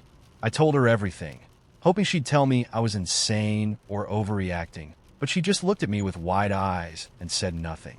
She noticed the mark on my arm, which had grown even more, now stretching almost to my elbow. I tried to see a doctor, but no one could explain it, and they treated me like I was crazy. To this day, the mark is still there, a reminder of something I can't explain. Every now and then, when I'm alone, I still hear that static, feel that electric hum in the air. And whenever I do, I know I need to leave, to get far, far away before the voice finds me again. I have no idea what happened to me out in that desert, but I know one thing. Something is out there, caught between this world and whatever lies beyond, searching for someone to hear its plea. And sometimes I wonder if it was just a stranger or if it was trying to reach me. The first time I noticed it, I was sitting at my desk at work, mid-afternoon, staring at a blank document. The words I was about to type just slipped, like they were right there on the tip of my fingers, but something yanked them back. Then, out of nowhere, my fingers started moving. It wasn't an intentional thing. I felt as though I'd zoned out. But when I looked back at the screen, there were words I hadn't intended to type. They didn't make any sense. This isn't a mistake. We're almost ready. I stared, rereading it, trying to remember if this was part of some project I'd forgotten. I quickly erased the line and laughed it off, chalking it up to fatigue. But that didn't stop it from happening again. Over the next few days, there were more weird moments.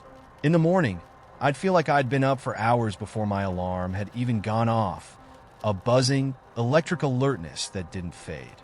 At work, my hands would sometimes hover over the keyboard for minutes at a time, my mind going blank. And then there were the documents. Twice, I caught myself typing strange phrases. Once it was, "It's almost time. Wait for the signal." And another time, "You'll forget this part soon, but we're getting close." The more it happened, the harder it was to brush off. I started feeling disconnected, like I was the one watching myself from the outside, rather than me living through my own day. I'd run into people who'd greet me with an unusual familiarity or a strange glance, like I'd just said or done something strange. One evening, I stayed at work later than usual, hoping a quiet office would help me get some clarity. I was staring at the rows of code on my screen, reading them over, when I noticed a section that hadn't been there before.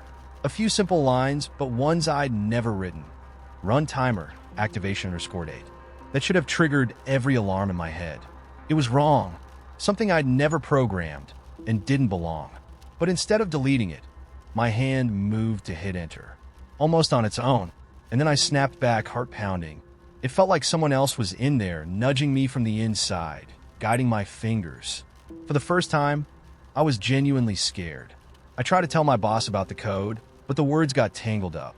I told him I was feeling strange, that something wasn't right. He just stared, and I felt ridiculous. The logical part of me knew I sounded paranoid, maybe even unstable. He nodded slowly, eyes narrow, and finally said, "Just take care of yourself." And that's when I saw it. Something flash in his eyes. It was gone before I could name it, but it was something, an awareness, like he knew what I was trying to say, and it amused him. He told me to take a few days off, so I went home. That night, sleep didn't come. My head was a loud silence, a static that felt like the buzz of electricity beneath my skull. Every time I felt myself drift, I'd jolt awake, convinced I wasn't alone. Around 3 a.m., I heard a noise, a loud thunk, metallic and hollow, somewhere in the apartment. I got up, heart racing, but everything looked normal. Every lock bolted, every window shut. I started checking the rooms, then stopped. The hallway mirror showed something odd. My reflection was delayed, like it was a split second behind. I lifted my hand, waved, blinked, and my reflection was there, following me just a beat too slow, as though I were seeing myself from a different angle. In the morning, I found my phone sitting on my nightstand, buzzing with a missed call from a number I didn't recognize. When I listened to the voicemail, it was empty, just a few seconds of static, and then, barely audible, I heard my own voice whisper, "Do you remember the plan?" I shut the phone off and left it that way, but the day didn't get any better. Each time I tried to focus, my mind slid off the task, like I was being nudged away, told to forget. And more, there was this creeping sensation, a pressure in the back of my mind, something pushing against my thoughts, molding them. By the end of the day, I was a raw nerve, barely able to string a thought together. It felt like someone or something was scraping me down to the core. Then, things I couldn't ignore started happening. I found myself standing on the street, staring up at a stranger's window. I don't know how I got there. All I remember is blinking and being there, locked in a place, feeling like I was meant to wait, meant to watch. I was holding a notepad in my hand, one I don't remember bringing. On the top page, in my handwriting, was a simple sentence, 1 hour left. When I snapped out of it, I was alone in the dark, miles from home. The people around me gave me weird looks as I staggered away, muttering apologies I couldn't remember why I was making. When I finally got home, it took me half an hour to calm down enough to try and sleep. I think that was the moment I knew that whatever this was, it had a purpose, and it wasn't something I was ever meant to understand. Every time I tried to grasp it, my mind would slide away like oil on water. So, instead of fighting, I tried observing, waiting for it to slip, to give me some clue. Maybe I thought I could catch it, keep it from whatever it wanted to do. But last night, the decision was taken from me. I woke up in the dead of night, fully dressed and standing by the door, a dark coat on that I didn't remember owning. I was holding my phone, a map open on the screen, and my feet moved without my permission, guiding me down the hall, down the stairs, out into the cold. I moved mechanically, unable to stop myself as I made my way through streets I didn't recognize, my breath fogging in the dark. I reached a building I'd never seen before, and my hand moved to knock on the door. The lock clicked, and it swung open. Inside, a man I didn't know was standing, watching me, his expression blank. He looked familiar, almost like a reflection, like seeing myself in another person. Without thinking, my hand reached into my pocket and took out a folded slip of paper. I handed it to him without knowing what it said.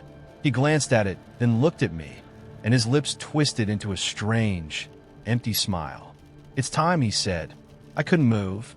I couldn't even breathe. The man stepped back, turned, and disappeared into the darkness of the apartment, leaving the door open. I could feel my legs moving, feel myself crossing the threshold, stepping into that quiet black space that seemed to swallow me whole. The door closed softly behind me. I woke up this morning in my bed, my coat still on, shoes beside me like I'd placed them there with care. But everything was different now. My apartment feels wrong, as though every object has shifted an inch or two out of place. My phone, usually at my bedside, is nowhere to be found.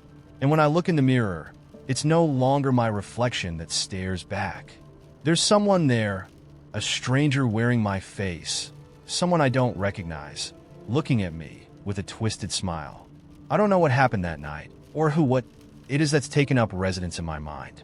All I know is that this thing, this other self, is stronger than me. I can feel it slipping into my thoughts, pushing me down, smothering me like I'm nothing more than an echo. I try to speak, to move, but my body doesn't respond, like I'm only a passenger now. And the worst part? The voice in my head that's not mine anymore, the one that's watching, waiting, biding its time. I feel it smile, and in my own voice, it whispers, "Don't worry, I'll take care of everything." But I know better now. Whatever this thing is, it's not me, and I don't think it's ever going to let me back in. A couple of years ago, I took a solo road trip across the country. I just graduated college and had this urge to see as much of the world as I could before settling into a real job. I saved up all summer, loaded up my old Honda, and hit the road with a loose plan to camp in state parks and take in as much of the open landscape as possible. On the third night, I pulled into a small, nearly empty campsite off the beaten path in Wyoming. I hadn't seen any other cars for miles on the road, and when I arrived, I realized there was only one other person in the whole area, a guy maybe in his 30s with a beat-up, dusty van parked at the far end of the site. He was tall and wiry, dressed in dirty jeans and a worn-out baseball cap, and he was crouched by a campfire just staring into it. I nodded to him as I parked, but he didn't respond, just kept staring into the flames. I chalked it up to him wanting to be left alone and went about setting up my own camp. I was close enough to the public restroom area that I felt safe, though the whole place felt eerily quiet. As I pitched my tent, the man wandered over, hands shoved into his pockets. He didn't smile, didn't even seem friendly, but he stopped a few feet away and just looked at me with this intense expression, like he was sizing me up. "Where you headed?" he asked, his voice low and raspy. "Oh, just exploring, driving through," I replied, trying to keep it casual. "What about you?" He shrugged, glancing at my tent, my car, then me. "Just camping. Out here alone." "Huh?" He said it as if he already knew the answer, and something about the way he looked at me sent a chill down my spine. I forced a smile. "Yeah, just for a couple of nights." He nodded slowly, his eyes fixed on me for a beat too long before he finally turned and walked back to his fire. The interaction left me on edge, but I tried to brush it off. Not everyone you meet is going to be friendly, I told myself. As night fell, the campsite grew darker than any place I'd ever been, the stars the only source of light. I huddled into my tent with a flashlight, reading until I felt sleepy, but the quiet outside was unsettling.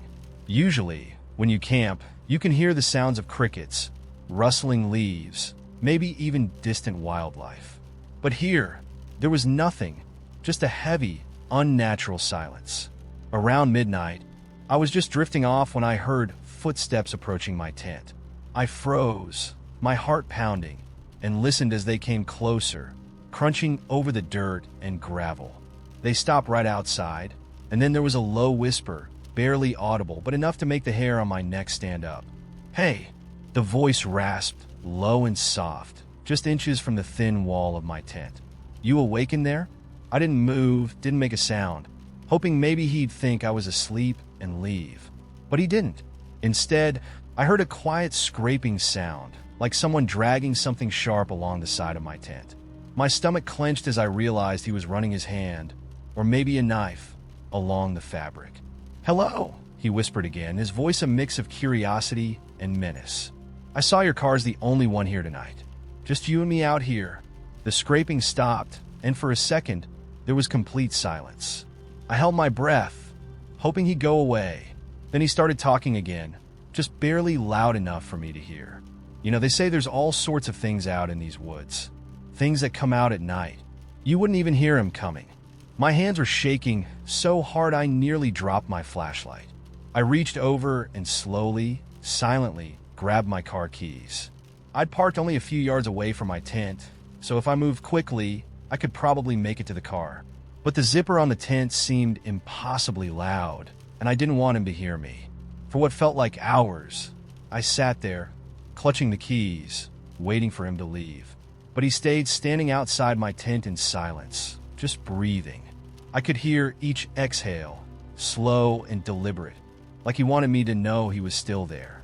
Finally, after what felt like an eternity, he muttered something under his breath, too quiet for me to understand, and I heard his footsteps retreating back toward his campfire.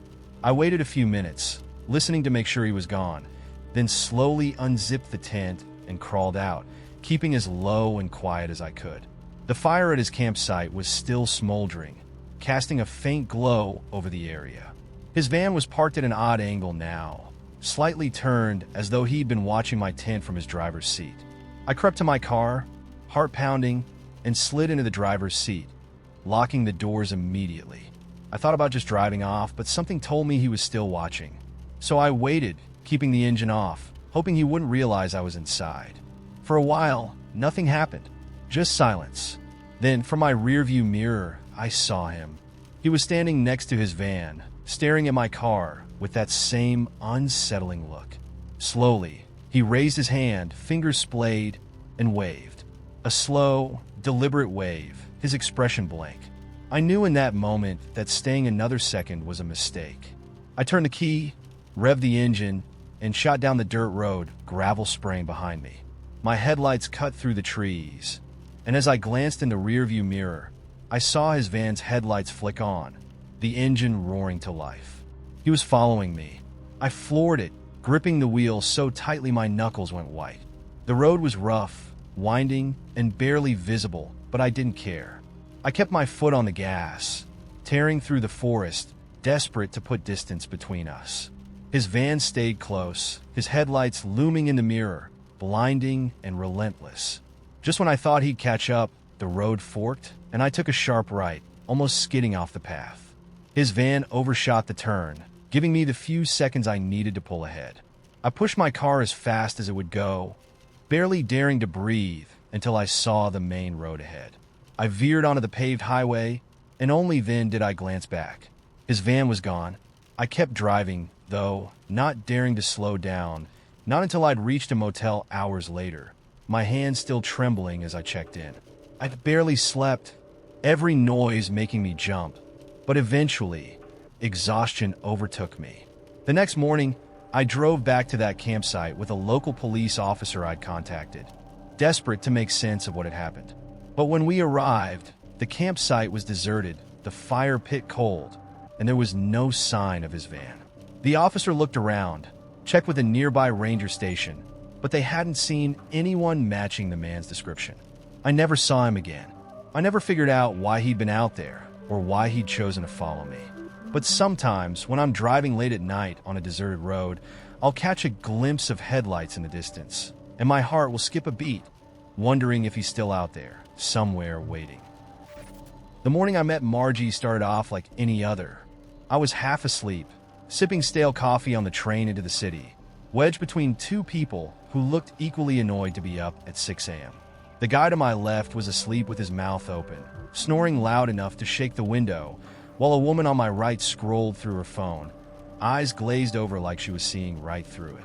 It was mid-January, one of those freezing days where your breath puffs out in clouds and every person on the train looks like a bundled-up ghost. The world outside was coated in a dull gray, like a cheap painting with all the colors sucked out. I'd been in a slump for months, every day a copy of the last, working a dead-end job with no end in sight, like I was moving forward in slow motion, never actually getting anywhere. But just as we pulled up to the next station, the train jolted to a stop. I watched as an elderly woman stepped on, her long wool coat trailing like a cape, her wide-brimmed hat covered in glittery pins and badges that caught the weak sunlight coming through the windows. She looked like she'd walked out of some forgotten era, an odd relic in a world where most people wore plain black puffer coats and kept their heads down. She scanned the train, her eyes sharp and assessing, until she zeroed in on the seat next to me, the one that had just been vacated by the snoring man who'd gotten off. She gave me a quick, polite nod before sitting down, smoothing out her skirt and crossing her ankles, like this was the first-class cabin on some 1950s luxury liner instead of the crammed, overheated mess of the commuter rail. "Good morning," she said, turning to me with a smile that had a sort of fierce warmth to it. Her voice was low and unhurried, as if she had all the time in the world, and I found myself nodding back, surprised. "Morning," I mumbled, trying to match her energy, but falling short. She must have caught the look on my face, because she let out a little laugh. "You don't look too thrilled to be here." I shrugged, not really in the mood to talk, but her gaze stayed steady, expectant. Well, I said, fumbling for words, I guess I'm just tired. Every day's the same, you know? Just doing the same thing, over and over. She nodded, as if she understood completely, but there was a twinkle in her eye, a tiny spark of mischief. Same for me, she said, until I decided it didn't have to be. I looked at her, not sure if I should play along. And how exactly did you do that? She leaned in closer, her voice dropping to a whisper. I started collecting moments. I blinked, unsure if I'd heard her right. Moments? Yes, she said, nodding like it was the most obvious thing in the world. Little bits of the world that most people overlook. I take them with me like souvenirs. You'd be amazed how many you can gather if you pay attention. I glanced around the train, at the people hunched over their phones, staring out the windows or sleeping, and tried to imagine collecting anything from this scene that was worth remembering. And what do you do with these moments? She smiled, her eyes twinkling. I keep them. Store them up here, she said, tapping her temple. And then, when I'm feeling like life's a bit too gray, I pull one out. It's like carrying a little bit of sunshine with you. I couldn't help but smile a bit at the idea, though it felt absurd. So, what's an example of a moment worth keeping? She tilted her head, thinking, well, there was a time years ago when I was on a bus. An old man sitting across from me took out a tiny harmonica and started playing. And for a few minutes, everyone on that bus just sat and listened. Nobody tried to shush him, nobody complained. We were all just there listening. I tucked that one away. She looked at me with a kind of satisfaction, like she'd given me a gift. What about you? Have you collected any? The truth was I hadn't. Not intentionally, at least. Life had just been happening, washing over me one dull wave after another. But her question lingered, tugging at something inside me. Maybe I had been storing things, just not the good ones. I thought of all the complaints I'd been hoarding, all the little disappointments that made my shoulders sag a little more every day. Not really, I admitted, feeling a strange sense of shame. Well, she said, undeterred, it's never too late to start. In fact, why don't you start now? I glanced around the train car again, wondering what on earth I was supposed to see. There was nothing special here, just the usual early morning crowd. But as I watched, I noticed a little boy a few rows up, sitting with his dad, his tiny feet swinging off the edge of the seat as he held a superhero action figure up to the window, making it fly over the cityscape. His face was lit up with the purest joy, completely lost in his own world. It was such a small thing, but I found myself smiling. I think I just got one, I said softly, nodding toward the kid. The woman's face broke into a delighted grin. There you go. See, it's not so hard. And once you start, you'll see them everywhere. The train lurched, slowing as we neared the next station. The woman stood, smoothing her coat with practiced grace. This is my stop, she said, glancing out the window. Thank you, I said almost instinctively. For that. She nodded, touching her hat in a small, old-fashioned salute. Remember, dear, life is what you decide to collect. So choose carefully. With that, she stepped off the train, disappearing into the crowd as if she'd never been there at all. I sat back in my seat, feeling a strange sense of lightness. I looked around the train with new eyes, noticing things I hadn't seen before. A woman softly humming to herself, a businessman reading a handwritten letter, a dog's nose peeking out of a woman's handbag. For the first time in ages, my commute didn't feel like a burden. I felt like I was seeing everything in color, like someone had lifted a curtain I didn't even know was there. I took it all in, tucking little details into my memory, collecting moments that felt like they might matter someday. When I got off the train that morning, I walked through the city with a bit more purpose, looking for small sparks of wonder hiding in the everyday. I didn't know how long this feeling would last, but I clung to it, hoping I could keep adding to this collection of moments, my own private treasure trove of small, overlooked joys. And as I made my way to work, I realized that maybe, just maybe, I'd found a way out of the gray. It was just a convenience store. I'd passed it 100 times on my way home, nestled between a laundromat and a discount shoe place. The kind of place you only notice if you need a pack of gum or a lottery ticket. But that night, it was the only shop open. I'd been walking for hours, trying to clear my mind after a long day, and when I realized I'd gone farther than I meant to, I figured I'd stop in for a bottle of water before heading back. The door chimed as I walked in, and I felt a chill the moment I stepped inside. It wasn't like the usual fluorescent brightness of most convenience stores. The lights were dimmer, casting an odd, sepia-tone glow over everything. Shelves of snacks and magazines looked yellowed, as though they'd been sitting there for years. Even the air felt stale, like the place hadn't been aired out in a long time. There was no one behind the counter, no one in the aisles. It was like stepping into an empty snapshot. I told myself it was late. The clerk was probably in the back stocking shelves or taking a break. I grabbed a bottle of water and made my way to the counter, waiting.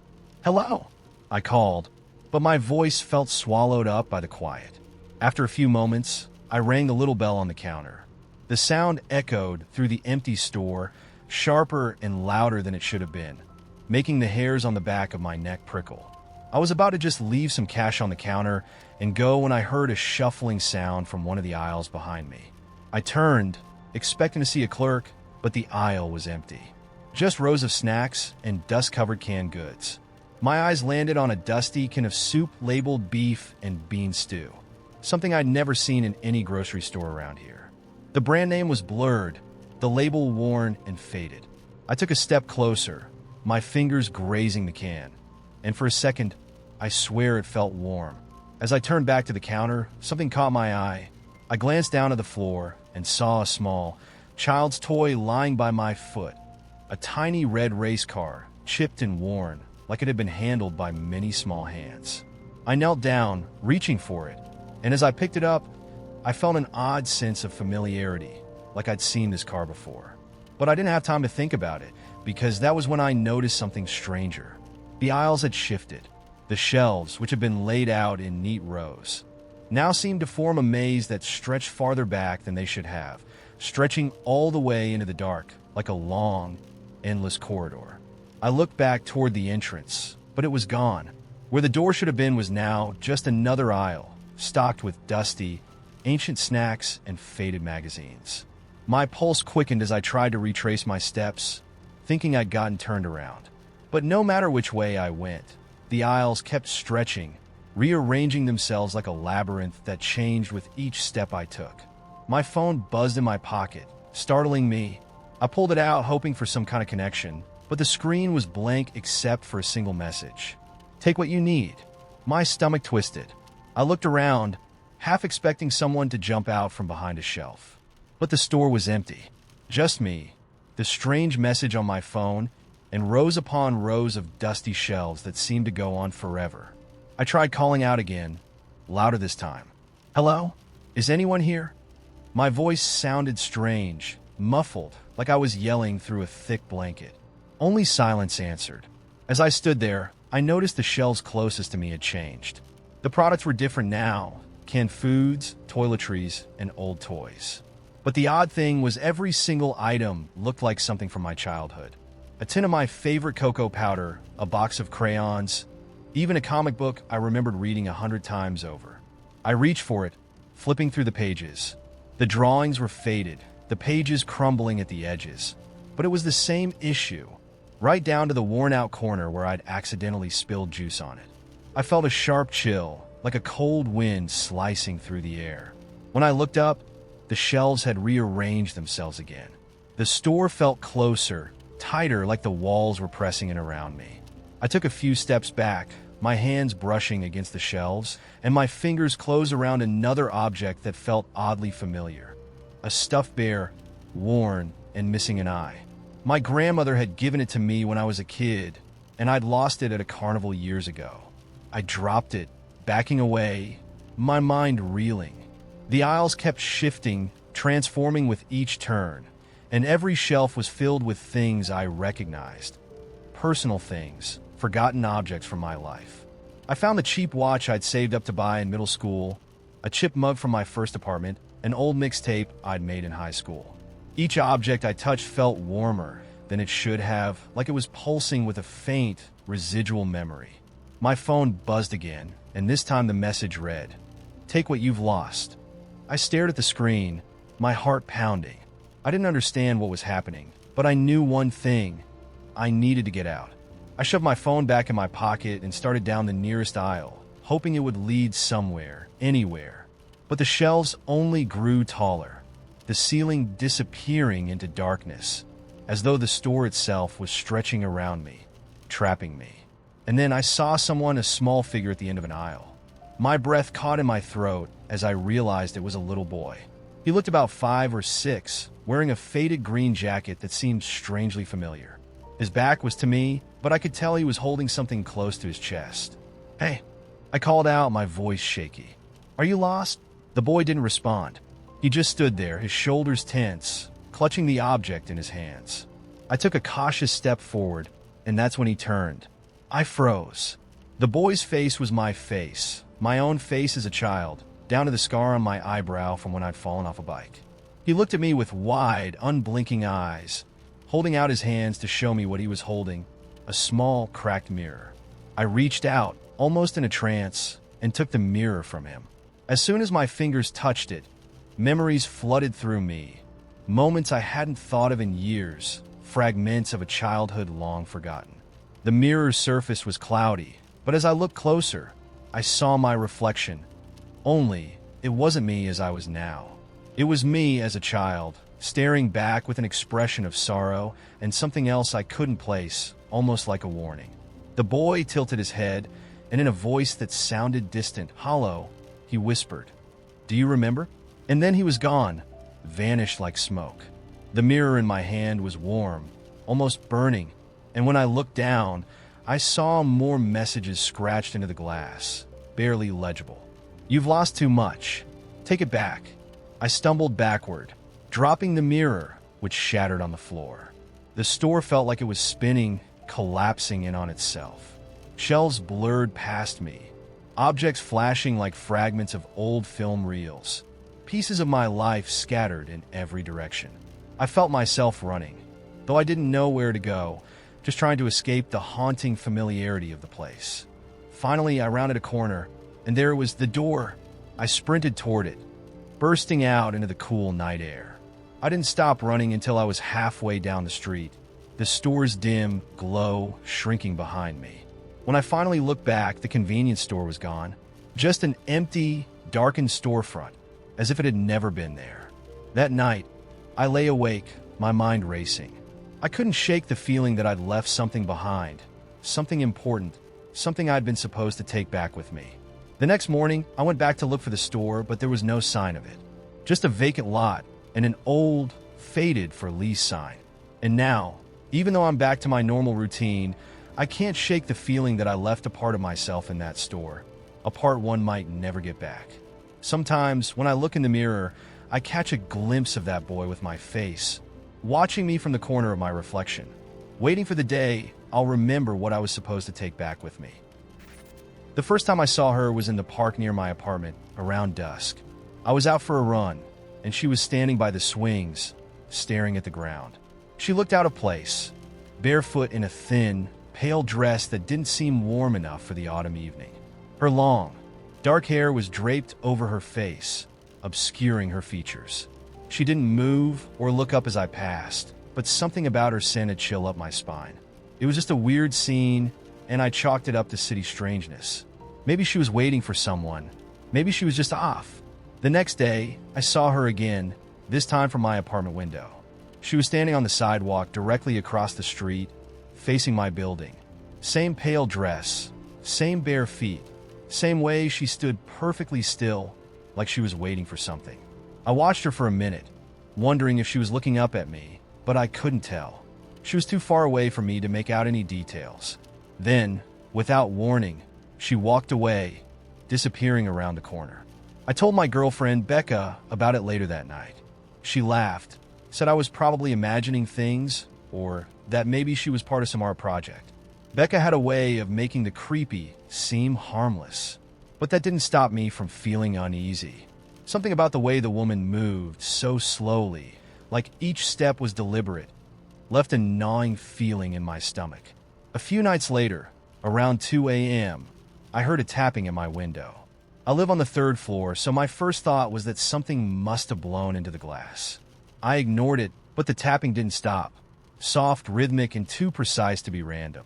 I tried to convince myself it was just a branch or maybe a bird, but curiosity won out. I pulled back the curtain, and my heart dropped. She was standing on the fire escape, face pressed against the glass.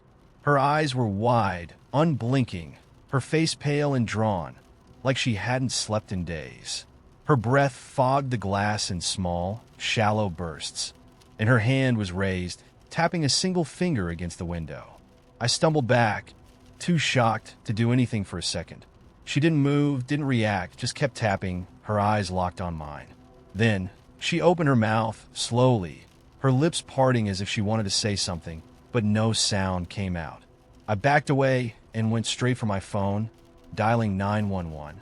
My hands were shaking as I tried to explain to the dispatcher that there was a woman on my fire escape.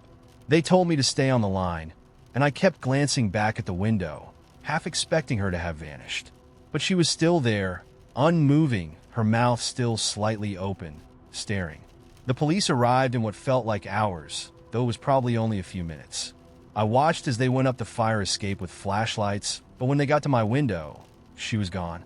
The officers checked the area, but they didn't find anyone.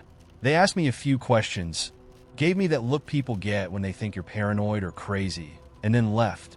Becca tried to reassure me, said maybe it was a homeless woman who'd found her way up, or someone struggling with mental health. I wanted to believe her, to think there was a rational explanation.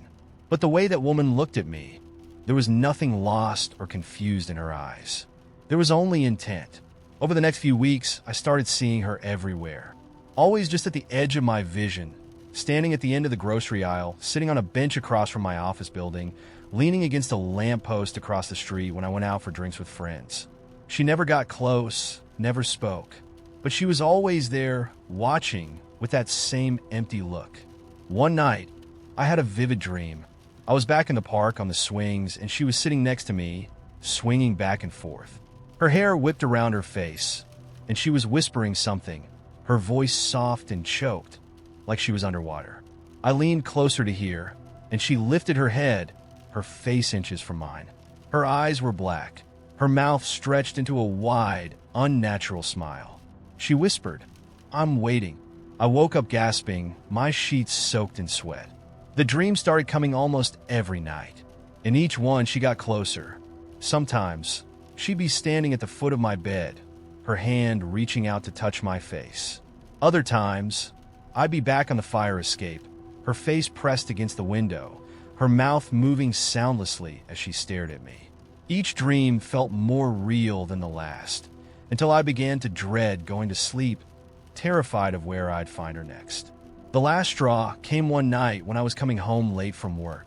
I'd convinced myself that the dreams were just dreams, that my mind was playing tricks on me, even though I could feel her in every shadow, hear her footsteps echoing behind mine as I walked home. I got to my building, unlocked the door, and froze. There, in the lobby, was a large mirror I'd never seen before, leaning against the wall. It was one of those old, full-length mirrors with an ornate wooden frame, the kind you'd find in an antique store. As I passed, something caught my eye, a figure moving in the reflection just behind me. I turned around. The lobby was empty. I looked back at the mirror, heart pounding. She was there, standing inches behind me, her face just barely visible in the shadow, her lips moving silently. I stumbled backward, nearly tripping over my own feet. She took a step closer in the reflection, her hand reaching out as if to touch my shoulder. But when I looked behind me, she was gone. I ran upstairs, locked the door, and didn't sleep that night. The next morning, I told Becca I was leaving, moving out of the city. She didn't argue. I think by then she could see how rattled I was. I packed what I could fit in my car and drove halfway across the state, staying in a small motel for a few nights while I figured out my next move. For a while it worked. The dreams stopped, the visions faded, and I started to believe I was free of her. But about a month later, I was checking into a new apartment in a different city, eager for a fresh start. As I carried my boxes inside, I noticed a mirror in the corner of the lobby. My heart skipped, but I forced myself to look. At first, it was just my reflection, tired and haggard but alone. Then, slowly, a second figure appeared behind me, materializing like smoke, her pale face half hidden by her hair. She raised a hand, pressed her fingers to the glass. and I heard it soft, faint, like a whisper carried on the wind. I'm waiting. Now, every mirror feels like a trap, every reflection a doorway. I haven't slept in days, afraid that if I close my eyes, she'll find me, pull me through. Because I understand now that she doesn't need to follow me.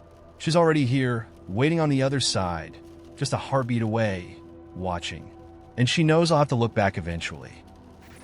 I hadn't thought about my old hometown in years, not until I got a strange letter in the mail. It arrived on a rainy Tuesday, right before I left for work. The envelope was thick, the paper yellowed, with a faded postmark and no return address. My name was scrawled across the front in a handwriting I didn't recognize. Inside, there was only a single line, written in smudged ink. "Come back. There's something you left behind." I held the letter, reading the words over and over as the rain pattered against my windows. It was probably a prank, I told myself, a mistake or a joke. Still, it bothered me, those words burrowing into my mind until I couldn't think of anything else. That night, I dreamed of the house where I grew up. In the dream, I was standing in front of it, watching its dark windows, feeling the same chill I used to feel as a kid whenever I looked up at the empty attic window. It was a childhood fear. Something about that attic had always unsettled me, even though I'd never set foot in it. My parents had told me to stay out, said it was just full of dust and broken furniture. And maybe that's all it was. But still, in the dream, I couldn't shake the feeling that something was watching me from up there. The letter sat on my kitchen counter for 3 days before I caved. I couldn't concentrate on work, couldn't sleep without seeing that attic window in my mind. So I packed a bag, told myself it would be quick, just a day trip to satisfy my curiosity, and drove the 3 hours back to my hometown. The place looked smaller than I remembered, shabbier, like it had shrunk and faded over the years. The streets were almost empty, the houses silent, huddled together in rows like they were hiding from something. I drove past the park where I'd played as a kid, past the school, and finally turned onto my old street. There, at the end of the cul-de-sac, stood my childhood home. It looked wrong. The paint was peeling, the lawn overgrown with weeds. A window was cracked, its blinds drooping. I hadn't realized how long it had been since anyone lived here. My parents had moved away years ago, but I guess I'd expected someone to have bought it by now. But it was empty, just as I'd left it. I tried the front door, surprised when it creaked open easily.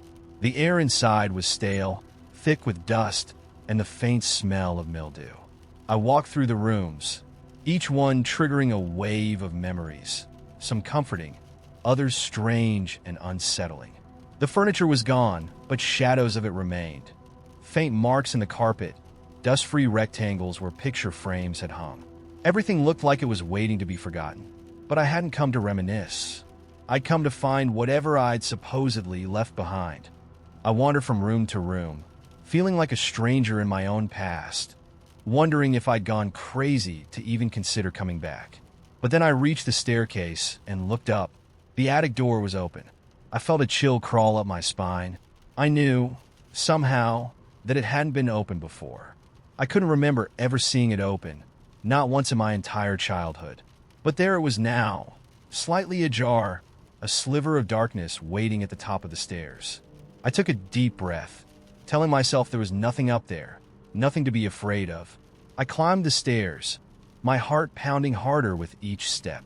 The closer I got, the colder the air became, as if the attic was a separate, frozen world hidden above the house.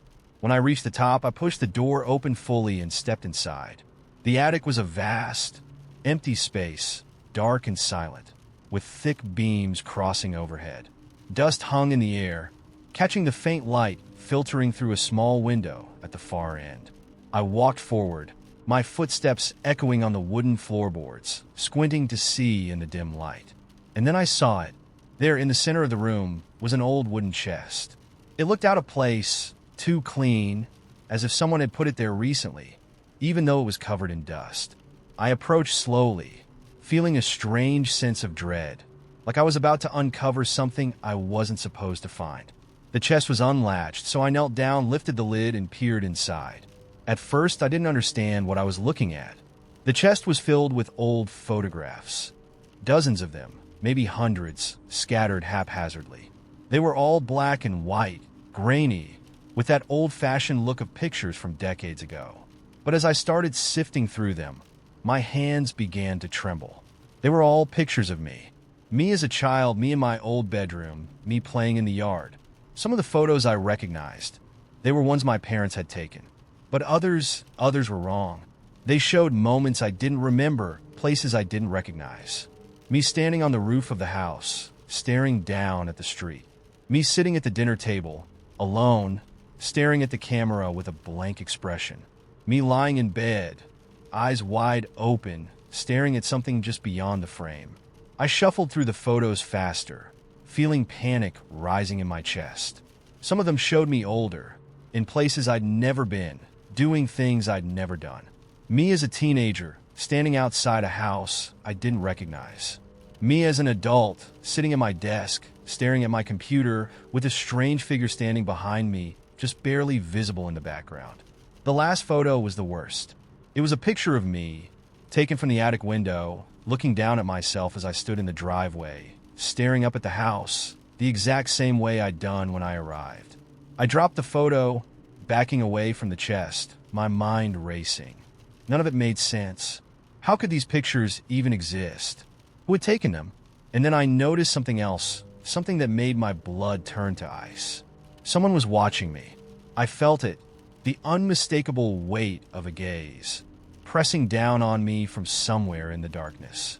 I turned slowly, heart hammering, and that's when I saw them, a figure standing in the shadows, just beyond the reach of the faint light. They were watching me with a blank, expressionless face, their head tilted slightly, like they were studying me. I couldn't move. I couldn't breathe. And then, without a word, the figure took a step forward. And another. Slowly, deliberately, they walked toward me, their face coming into focus. And as I stared, I realized with a sickening sense of horror that I recognized them. It was me. The face, the clothes, the posture, it was all exactly the same. The only difference was the eyes. Their eyes were wrong, dark, hollow, as if they held something ancient and unknowable, something that didn't belong in this world. My double stopped a few feet away, staring at me with that empty gaze. And then, they reached out a hand, their expression unchanging, like a mirror, waiting for me to make the next move. I could hear my own breathing, ragged and panicked, filling the empty space between us. What are you?" I whispered, barely able to form the words. The figure didn't respond. Instead, they slowly, mechanically lifted a hand and pointed at the chest behind me. I didn't want to look back. I didn't want to see what else might be in there, what else I might have forgotten or left behind. But something compelled me to turn, my body moving against my will. Inside the chest, hidden beneath the photographs, was a small, dusty mirror. I lifted it, my hands shaking, and stared into it. The reflection wasn't mine. It was the other me, the one standing behind me, watching, waiting with those dark, empty eyes. I dropped the mirror and stumbled back, but when I looked up, the attic was empty. My double was gone, and I was alone in the dark, the silence pressing in like a heavy weight. I fled down the stairs, out of the house, leaving the chest and its photographs behind. I don't know what I saw in that attic, or who, or what sent me that letter. But I've been back home for days now, and things aren't the same. Every so often, I catch a glimpse of movement in the mirror, a shadow standing just behind me, watching, waiting. It has my face, my clothes, my memories, but I know it's not me. It started with a package that wasn't mine. It was left on my doorstep on a foggy morning, wrapped in plain brown paper and tied with thick twine. I wasn't expecting anything, and the name on the label wasn't mine. L.W. Tolliver. The address was close to mine, just one digit off, but that name meant nothing to me. I should have taken it to the right address, but curiosity got the best of me. I brought it inside and set it on the kitchen counter, turning it over in my hands. It was surprisingly heavy for its small size, about the size of a shoebox. I hesitated for a moment, then decided to open it. Inside was an old, ornate mirror, framed in tarnished silver, wrapped in faded velvet cloth. I almost expected it to be cracked, but it was flawless, the glass polished to a high, almost hypnotic shine. Something about the mirror felt off.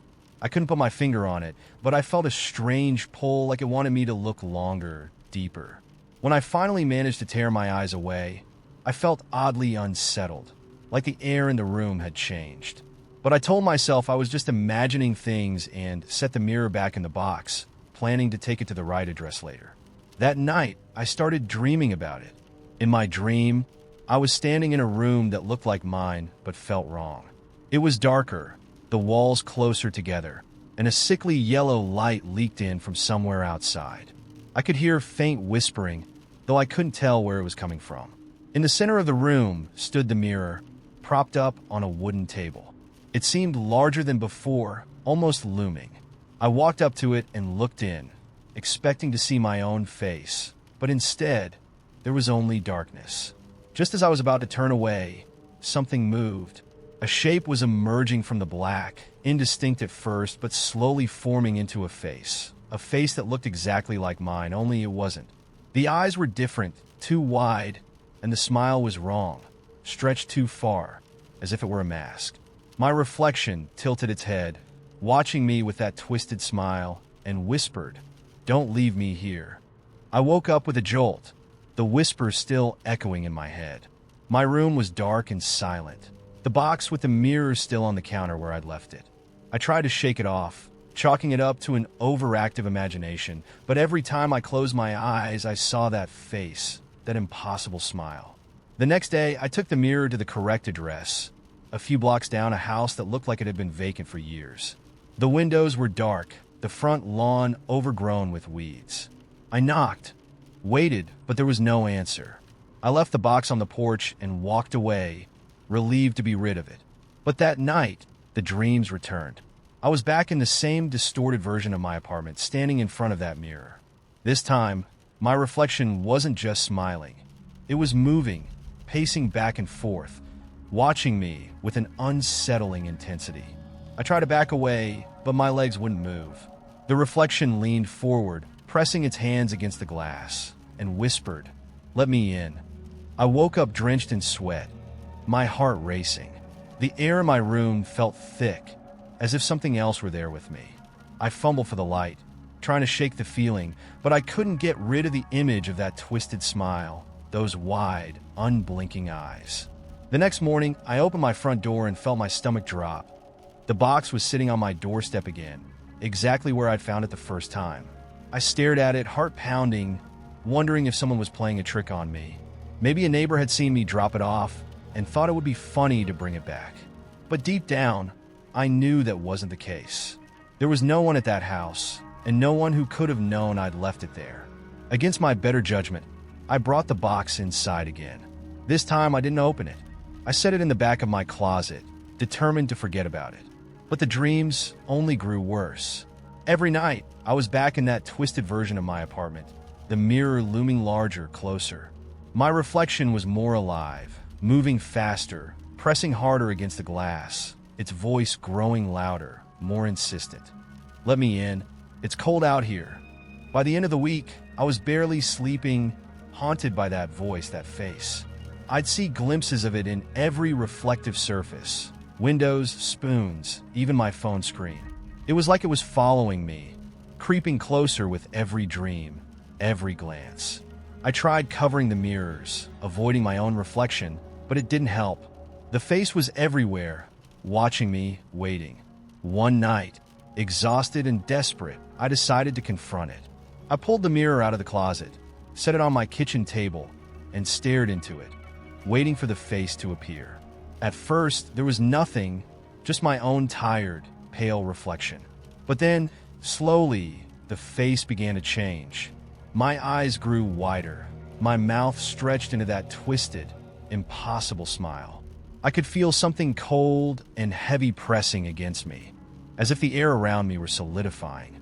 The face in the mirror leaned forward, close enough that I could feel its breath, and whispered, "Thank you." And then, suddenly, I was no longer looking at my reflection. I was looking out through the glass, staring at my own kitchen from the other side. I tried to move, but my body wouldn't respond. My limbs felt heavy, sluggish, as if they were no longer my own. In the kitchen, my reflection stood up, stretched, and smiled at me. The face was mine, but the eyes were wrong, too bright, too hungry. It picked up the mirror, tilting it to look down at me, and I realized with a sickening clarity that I was trapped. I was inside the mirror, staring out at my own life, watching as the thing that had taken my place walked away, leaving me in darkness. Now I sit in this empty void, waiting for someone to find me, to look into this mirror and see me here waiting. I try to scream, to move, but the glass is thick, cold, unyielding. I can see glimpses of the world through the mirror's surface, faint and distorted, like looking through water. And sometimes, just sometimes, I catch a glimpse of my old life, my old self, living out my days with that same twisted smile. I know it's only a matter of time before someone else finds the mirror, before they see my face staring back, desperate and pleading. And when they do, maybe they'll feel that same pull, that strange urge to let me out. But for now, all I can do is wait. It was one of those sleepy winter afternoons, the sun already sinking below the trees when I pulled into my new place. It was a small, weathered farmhouse at the edge of town, an hour away from the city where I'd grown up. It felt peaceful, tucked away in a grove of pines, with nothing but empty fields and sky stretching out for miles. I'd been craving this quiet after a breakup that left me feeling raw, like I needed a place to heal. The rental agent had given me a single key and warned me about the rickety floorboards and the heater's temperamental nature. She didn't mention the neighbor. The first night passed without incident, just the usual creaks and groans of an old house settling in the cold. But on the second night, as I was unpacking my books in the small living room, I heard a soft knock at the back door. The sound was faint, almost like a gentle tap, tap, tap, and I dismissed it, figuring it was a branch or some animal in the brush. But then the knock came again, louder this time. I froze, feeling a strange tension crawl up my spine. The back door had no light over it, just a dim porch with a view of the tree line. I peered through the curtain, squinting into the darkness. There, standing at the edge of the porch, was a woman, tall, slender, with long, silver-streaked hair tied back in a loose braid. She was bundled up in a coat, her hands shoved into her pockets, her shoulders hunched as if bracing against the cold. I opened the door a crack, shivering as a gust of cold air rushed inside. "Can I help you?" I asked, keeping my tone polite but cautious. "Oh, I'm sorry to bother you." Her voice was soft and gravelly, like she hadn't used it in a while. "I'm Ruth. I live down the road. Just want to come by, say hello, welcome you to the neighborhood." She smiled, a slight, tight-lipped smile that didn't quite reach her eyes. "Thank you. I'm Kate," I replied, trying to sound friendly. "Nice to meet you." She nodded, her eyes studying me with an intensity that made me want to shut the door. "You keep an eye out here, okay? People don't always know who's watching. But I do." She said it like a warning, her gaze lingering on me. Before I could respond, she turned and walked away, disappearing into the shadows. I shut the door, my hands shaking, chalking it up to small-town eccentricity. But her words hung with me all night, whispering through my mind like a faint echo. The next morning, I found a small parcel on my doorstep, wrapped in brown paper and twine. Inside was an old, leather-bound journal, the kind that looked hand-stitched, its pages filled with handwritten entries. I turned it over, flipping through pages of strange, disjointed notes, mostly just single sentences in delicate, slanted handwriting. "They're watching again. Don't forget the shadows in the window. Keep your lights on." I felt a twinge of dread as I read through them, a sensation that settled deep in my bones. The handwriting reminded me of Ruth.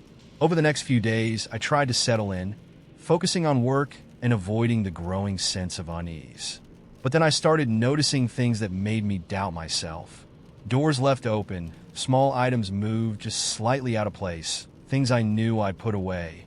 And Ruth was always around, appearing at odd hours, just standing by the edge of my property, looking like she wanted to come closer, but holding back.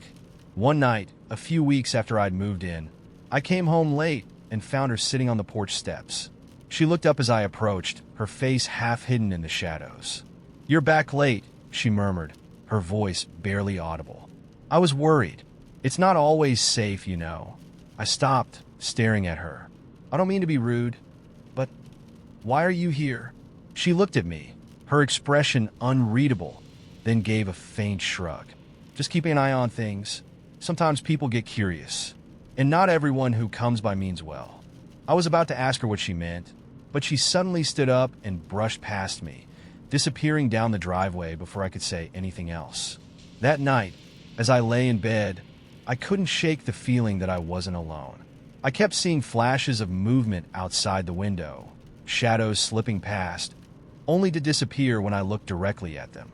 My heart pounded, my ears straining for any sound beyond the ticking of the clock. But the house was silent. The next morning, I found another note tucked into my screen door, scrawled in the same handwriting as the journal. "They don't like the lights." It felt like a warning, but I had no idea what it meant. The thought of Ruth watching me, keeping tabs on my comings and goings, was starting to make me uneasy. But there was something about her presence that was almost protective, as if she was watching for something else, not just me. The next time I saw her was a few days later, right after sunset. I was coming up the driveway when I noticed her standing by the edge of the woods, her posture stiff, her face partially hidden by shadows. She stepped forward, motioning for me to stop, her expression tense. "You need to leave your lights on at night," she said, her voice low and urgent. "Ruth, I don't understand. What's going on? Why do you keep leaving these notes?" I asked, trying to keep the frustration out of my voice. She looked around, as if making sure we were alone. "They come at night, Kate. They like the dark. If you don't keep the lights on, they get closer." I didn't know what to say. Her eyes were wide, her hands trembling, and something about her expression told me she was dead serious. "Who are they?" I whispered, feeling the chill settle into my bones. Ruth just shook her head. "You'll know them when you see them." And with that, she walked away, disappearing into the woods without another word. That night, I left every light in the house on, feeling foolish but too unnerved to do otherwise. Around midnight, I heard a soft creak from the front porch, followed by a scraping sound. I held my breath, clutching the journal I'd left on the table earlier, its leather cover warm and strangely comforting in my hands. I could feel something just beyond the door, like a presence hovering there, waiting. Slowly, I edged closer to the window, peering out into the night. The porch was empty, but a shadow lingered at the edge of the property, a figure barely visible in the dim glow of the streetlight. I couldn't make out any details, but it stood there, completely still, watching the house. I stayed up the rest of the night, my eyes flicking between the journal and the door, heart racing with each creak of the old farmhouse. The next morning, I tried to find Ruth, hoping she'd have answers, but her shack down the road was empty. It looked abandoned, the windows dark, her few possessions scattered about as if she'd left in a hurry. I searched the yard, calling her name, but there was no sign of her. I went back to the farmhouse, feeling more alone than ever. As the sun began to set, I found myself instinctively turning on every light, just like she'd told me. The house was a beacon in the dark, a small bubble of safety in the vast, empty fields. I never saw Ruth again. Sometimes, when I'm alone in the quiet of that house, I think I catch glimpses of her in the shadows, or hear her faint warnings echo in my mind. And each night, as darkness falls, I leave the lights on, a ritual I can't quite bring myself to break. Some nights, I look out the window, my heart pounding as I scan the edges of the field. And every so often, I see a shape in the shadows, watching, waiting just beyond the reach of the light.